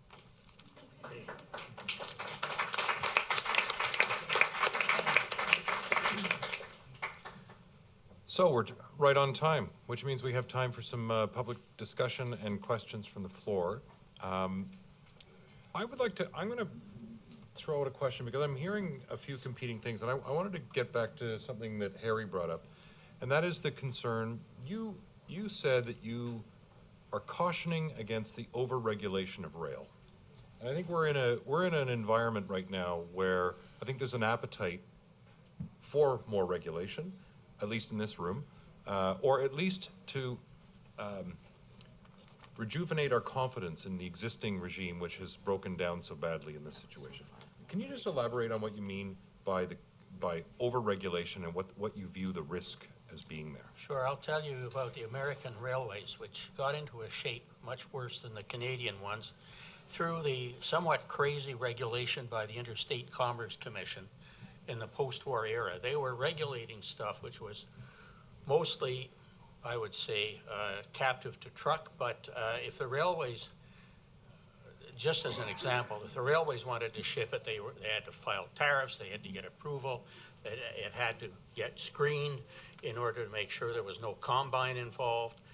And the truckers didn't have to do that, nor did the barges. So the railways in the United States sank to the point that they frankly looked worse than third world railways for the most part. I can recall riding a train from Montreal to New York where the sleeper I was in was so messy, and I had my children with me, that I spent an hour washing the inside in order to make it hygienic for my kids.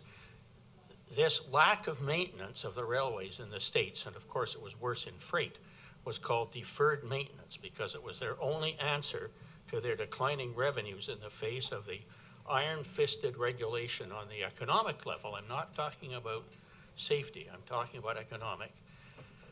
That they economized that way, and the railways in the States became the subject of derision. An American senator, Claiborne Pell, wrote a paper on how passenger transport could be improved. Other people, including Harley Staggers, a senator, I think, from the Southeast, thought long and hard about this and passed an act to abolish the Interstate Commerce Commission and to substitute a less punitive regulatory regime. There are regulations, but they're the same that they would be for any other commerce or trade in the States. The railways since haven't looked back.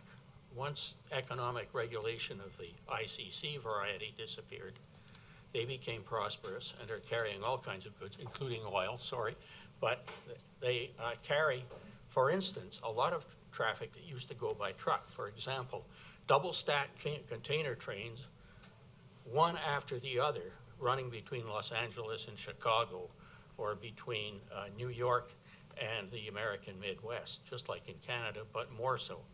Now the American railways, from being behind Canadian ones through over-regulation down there, are ahead of them.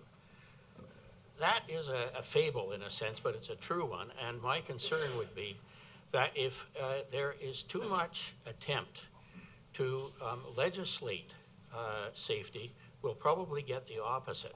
What is required instead is to put resources into enforcing the existing regulations, making sure that human beings monitor the machines rather than trying to do it all through infrared and ultrasonic inspections. And we know a lot of that is bullshit. It's like waving a wand over a potential well site to get water.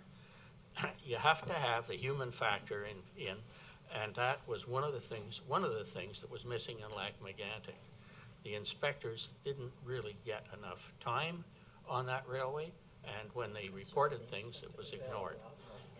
Okay, thank you. As a journalist, I'm painfully aware of the need for balance, and I'm painfully aware that we don't have representatives of industry here, and we don't have representatives of Transport Canada here. So in the interest of balance, Transport Canada would say that they've taken a number of steps, including the hastening of the phasing out of the DOT 111 tanker car. They have hired more inspectors. They are doing more audits to SMS to try to rectify. I just state that for the record as being actions that have been taken by the regulator. Maybe we'll start back here. Hi, thank you. My name's Carolyn Burgess, and I'm an independent consultant. I also teach a part-time course here at UVO on the transportation of oil because it's been a part of my life and my career over the years. Last year, I actually worked with Matagami First Nation, representing them and helping them come to grips with both of the derailments that happened in Northern Ontario near Gogama. And I just wanted to build on Linda Collins's point about the constitutional remedies, and something that maybe hasn't been addressed here in the conference. I wasn't here this morning, I apologize, so it may have been mentioned earlier. But in terms of the constitutional rights and interests of Indigenous people within Canada, that's another potential thing that could, well, it certainly is starting to arise and become more of a factor. We see Standing Rock happening in the U.S. Certainly Matagami has an interest and may actually go ahead with a legal case against CN for both of the derailments. which happened on the back of actually a fire that was allegedly started by CN that decimated about 40% of their traditional territory. So they're really grappling with impacts on their treaty rights and their Aboriginal rights in their territory. And so I just wanted to add on to the comment, so thank you for bringing that up, that's another way and another lever that we will likely see in the future, and just wanted to raise awareness of that. So thank you. It's been a great conference, actually. Thank you. Thanks. A comment for Harry. I did ask CP when they were at the Transport Committee if they'd done a risk assessment of closing the Ottawa Valley line, and the answer I got was, oh, we weren't there then. Bullshit. No, I meant the individual at the table Oh, in the that, Transport all Committee. right, because said, "I don't CP know." was there, I was Yeah, in I know they were there. Useful answer. Yeah. For Bruce and or anybody else, my understanding of the stuff that blew up in Lac-Mégantic was that it could not have been in a pipeline.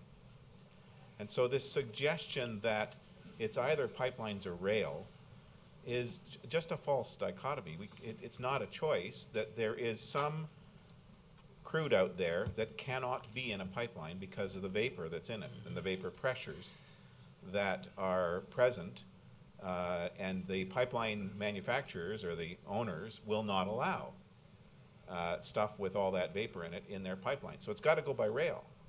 So does anybody, like, we keep hearing, oh, if we don't like rail, we're going to have pipelines. Bruce, not, in your- it's not a choice. Well, yeah, in answering that, I said earlier about the journalists that were here and the amazing work that they've done.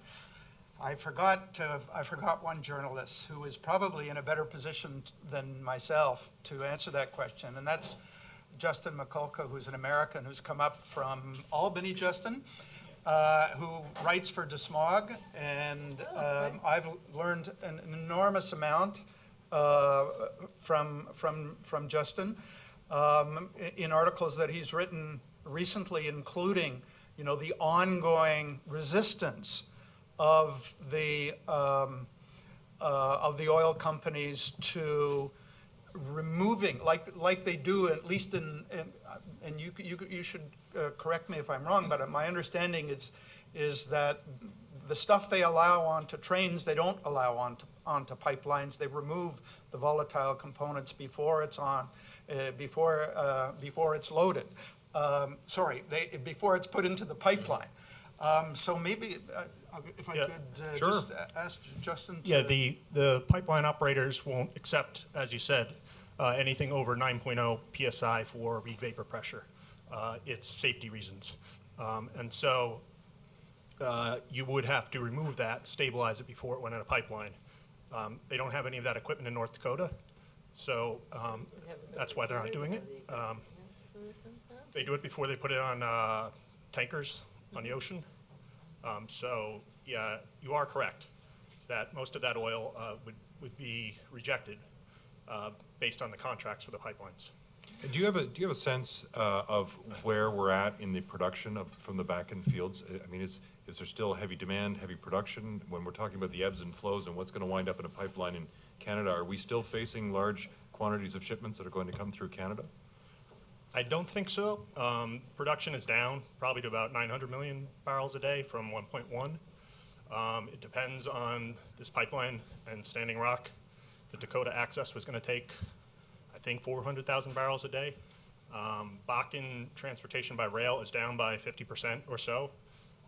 But one of the reasons why, another reason the argument of pipeline versus rail isn't a legitimate argument in a lot of ways is there's no pipeline to the East Coast where the railroads take it to the refineries. So same thing with the West Coast and California. So you'd have to build a pipeline to Delaware from North Dakota, and that's not going to happen.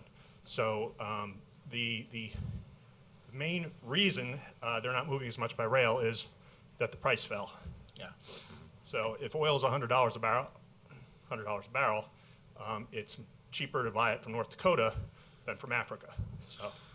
All right, thank you for that. We've got a couple more people, and I want to get to them, but I would like to say one thing about the journalism. I appreciate that, and I speak on behalf of the other journalists. It's flattering. But to be honest, that's not an ideal situation, is it? That journalists are being the watchdogs. I think the ideal situation is we have a watchdog that works, right? So I appreciate maybe we've played a role, especially post-tragedy, to try to illuminate some of these things. But I think that the question of this panel is, how do we improve safety? We have to get to a point where it's not journalism that's holding the system to account. It's a system with integrity. So But that question also... I just want a point of information here. As an intervener in Energy East Pipeline before the National Energy Board, if you dig into the technical documents of the proponent of TransCanada, it's very, very clear that we are talking about North Dakota Bakken, Saskatchewan Bakken, heavy crude, conventional crude Alberta, and of course, Dilbit. Everything is going to be transported in that pipeline, and even at the point of delivery, for instance, St. John's Refinery, there's a shunt system to put back in these reservoirs, heavy oil in that reservoir, and Dilbit in the other for shipment. So the industry, the pipeline industry, is playing catch-up. But also very, very important during the hearings in Quebec, and the Transportation Safety Board did state, they testified during the BAP Commission, that notwithstanding Energy East Pipeline, there's still enough production to feed the trains. And that was testimony from the regulator. So there is this myth. And by the way, Line 3, that was just authorized, goes to the railhead of CPR in Superior, Wisconsin, which is next to the Enbridge terminal. So that is next to the railhead CPR. And that also will be a mix of various crudes. So there is an interconnection between pipeline transport and more trains. And by the way, the Enbridge 9B that ends up in Montreal now, if you look at the Suncor refinery, there is a new installation to fill 10, 20 trains at a time to bring that light crude, some of it back in, to be refined at the Ultramar Valero refinery next to Lévis, next to Quebec City. So there is this is multimodal transport. And Line 3, Calumet Oil, next to the Enbridge Terminal, Line 3, has applied for Wisconsin DNR. It's been denied, but it might come back to put this oil also on Great Lakes tankers to go through the Great Lakes system east. So we're getting it all ways. Multimodal. thank you. Linda, you wanted to? Yeah, I just, the discussion to me really echoes a broader discussion that has happened with regards to toxic substance in general. One of the things I did in the past was co-chair the province's Toxics Reduction Scientific Expert Panel, which helped the province of Ontario develop this new act, the Toxics Reduction Act. And it reflects, I think, really what is a consensus now among experts, which is the way to prevent spills is not to use toxic substances in the first place. So I do think we really cannot lose sight of the fact that, you know, it's great that all this energy is going into safe transport advocacy. It needs to happen. I totally support it. But we need equal and more energy, in fact, going into activism and advocacy around a quick transition to local renewables. There's actually, in a global sense, no safe way to transport petroleum products, right?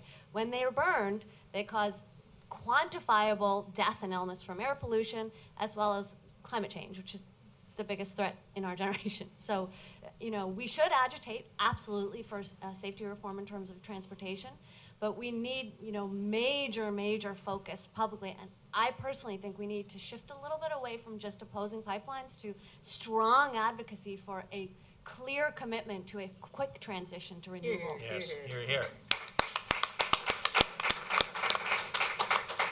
We have time for... Moi, je veux parler d'inspection. On a fait allusion tout à l'heure aux méthodes d'inspection. Avec les coupures de postes qu'il y a eu au niveau des cheminots, on se retrouve actuellement, on le vérifie, parce qu'on y va sur les voies ferrées, nous. Les inspections se font à bord de camions, de grands camions blancs, des F250 ou F50, qui ont un grand capot. On voit les jeunes avec des écouteurs Walkman sur les oreilles, et ils filent à 30-40 km à l'heure et ils inspectent les voies. Dans le passé, on inspectait les voies à pied. Et on pouvait voir s'il y avait des défauts de rail ou s'il manquait des notes ou des bottes après les éclisses ou les joints de rail. Nous, depuis, je peux vous affirmer, depuis septembre, on a tout marché notre voie ferrée à partir du Maine, de la frontière américaine, jusqu'à Lac-Mégantic et jusqu'à Nantes. Et on est allé à Sherbrooke aussi. On a interpellé à 5 reprises Transport Canada, le bureau régional de Québec, M. Deschamps. On lui a envoyé des photos d'éclisses cassées, d'éclisses où il manquait, sur une éclisse de citrouille, il manquait 4 bottes. Il en restait juste 2, puis il était lousse. On a envoyé à 5 reprises. On nous a dit, écoutez, c'est pas grave ce que vous avez vu là, c'est dans l'entretien courant, ça se fait normalement. C'est un hasard que vous ayez trouvé ça. Mais on allait revérifier une semaine après et c'était réparé. Moi, je pense qu'il faut revenir à des façons de faire par rapport aux inspections qui permettent de détecter les défauts de rail, qui permettent de détecter les lacunes. Parce que dans la façon dont ils le font, même avec les appareils électroniques, ils ne peuvent pas voir si c'est lousse. Alors, nous, comme Action citoyenne, on fait de la désobéissance civile. On nous dit qu'on est passible d'une amende, mais on y va quand même, puis on espère avoir une amende un jour parce qu'on a des centaines et des centaines de photos à montrer au juge. On défend notre vie et notre intégrité et non les compagnies. Thank you.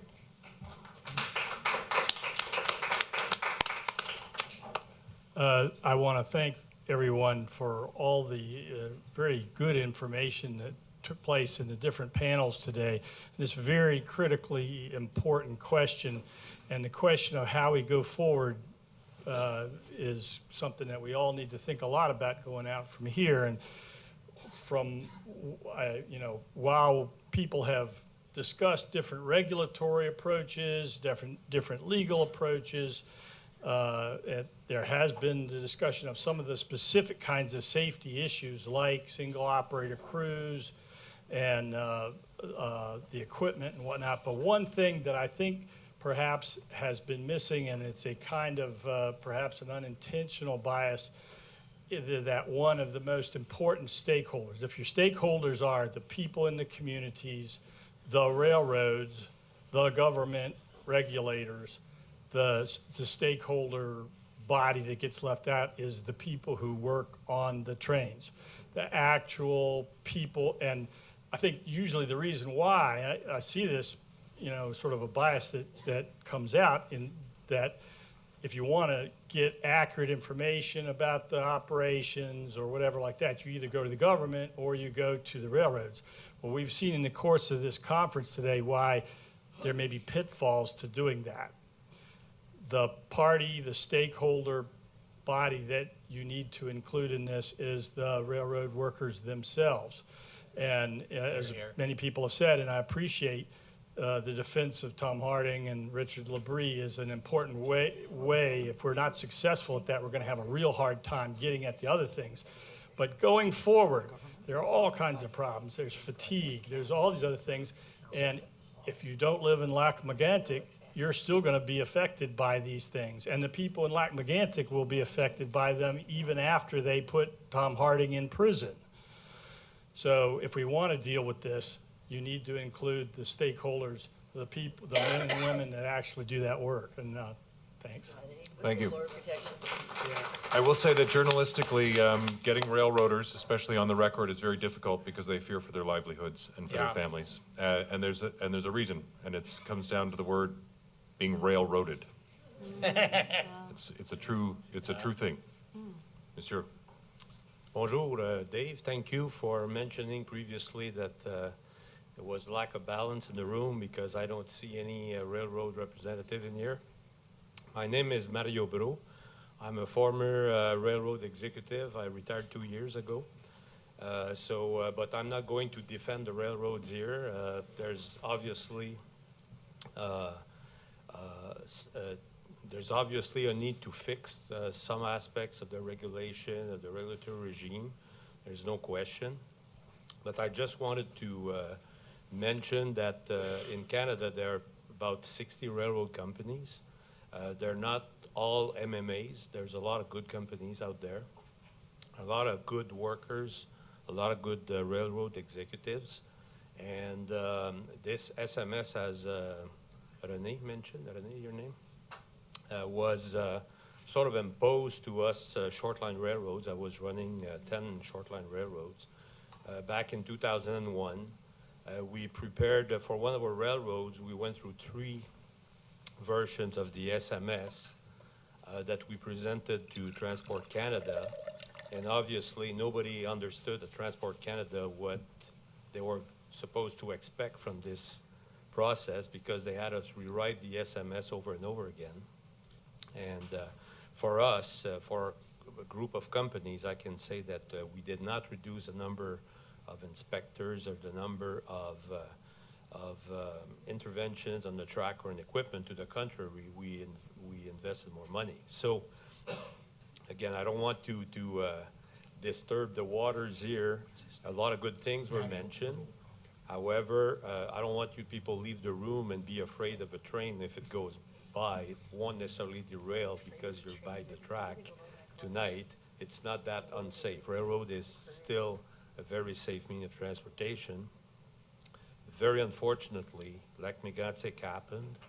I was in front of my TV for 48 hours looking at Lac-Mégantic from my home in the Eastern Township. Couldn't believe that this was crude oil, because in my experience, crude oil does not explode.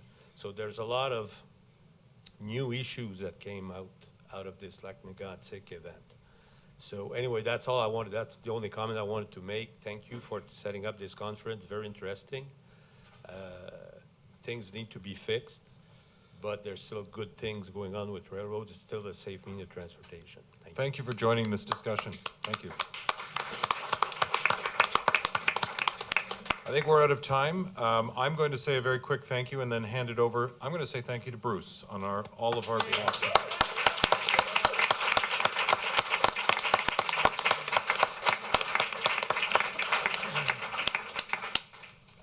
Okay, well, you know how to make me embarrassed. Thanks, Dave.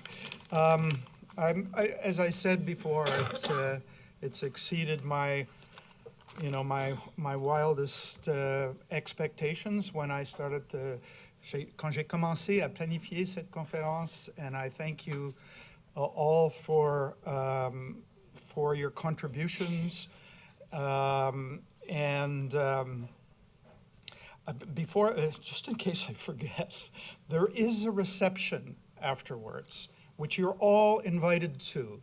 Now and it's in a building very close to here. It's the Alex Trebek building. Now I don't know if Derek Bryan is in the room, but he maybe is outside the door, and he agreed that he would direct people to it. It's not very far. And it'll just be an opportunity to kind of relax and speak. There he is. So when I finish talking, Derek, maybe you could give directions to the folks here, and maybe even kind of do your Pied Piper thing and lead people along to the Alex Trebek building, someone you might have heard of before. So I want to start by thanking the students who have been working here, as well as some volunteers whom I know, who I impressed into service. I also want to thank the faculty of law, notably the common law administration folks who really were indispensable in putting this together. Derek, Veronique, Sylvie, and it was just it really reduced my blood pressure in the evenings when I got reports from as to how it was going. I want to thank my co-organizers, Heather McLeod-Kilmurray, David Robitaille, Jennifer Quaid.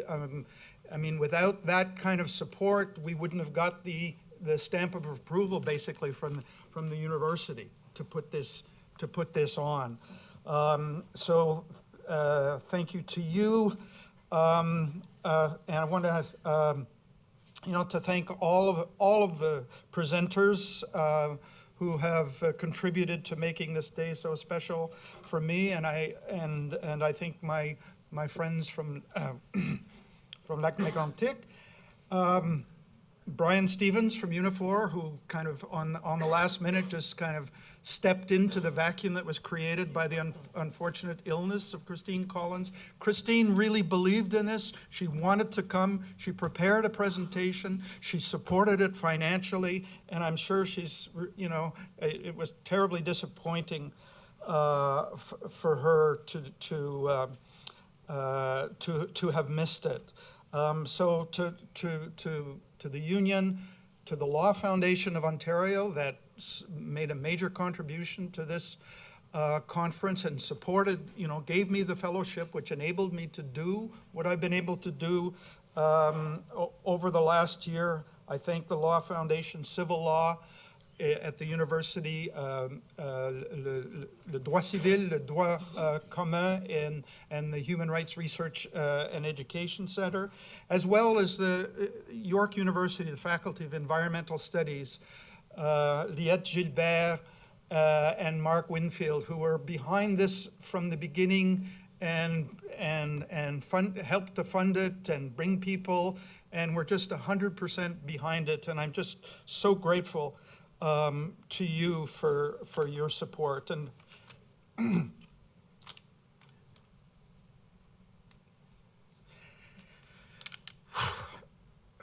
it's finally to the people of Lac-Mégantic, with whom I've developed friendships over the last year: André Blais, Robert Bellefleur, Gilbert Carrette, Gilles Fluet, Claude Roy, Richard Poirier, who have borne witness before us today. It was just immeasurable. The experience for us, what we've received from you, and for your tireless work, pour le travail que tu arrêtes pas de faire, Robert et compagnie.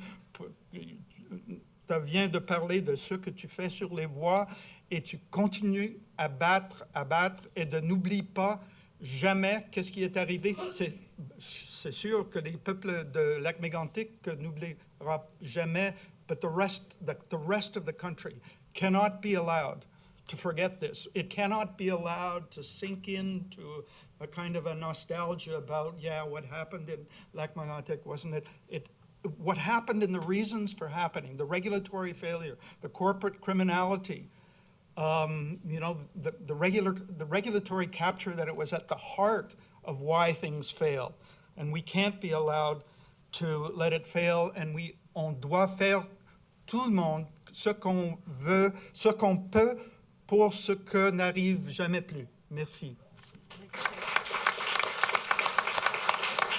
So, Derek, do you want to say a word about how we get to the reception? Sure. So the reception is into the mic. Sorry. The reception is going to be at Alex Trebek Hall. It's at 157 Séraphin Marion. It's just across. It's just across the way. We cross over at where Tabaret Hall is. We walk in front of Tabaret, and it's in one of the small houses on Séraphin Marion. So I will certainly guide people there, and anybody else who knows how to get there. And maybe, yeah, the people from the university. Sure. And you're walking east on Laurier. East on and Laurier. You go by Tabaret Hall and you turn left. Turn left, yes. Okay.